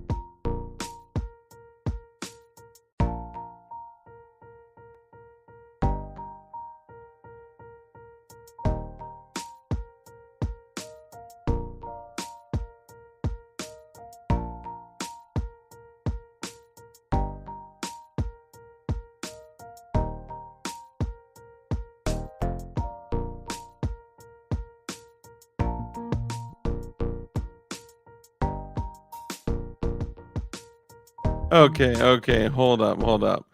Barton Fink, that is messed up, bro. That is messed up. Did y'all see what he said? Hold up. That kid and woman could have been the wife or ex of that kid that was in the Prius. Why you gotta do that to me, man? Now, oh God, now it's all coming full circle. Jesus Christ, what have I done to myself? I need to take a look back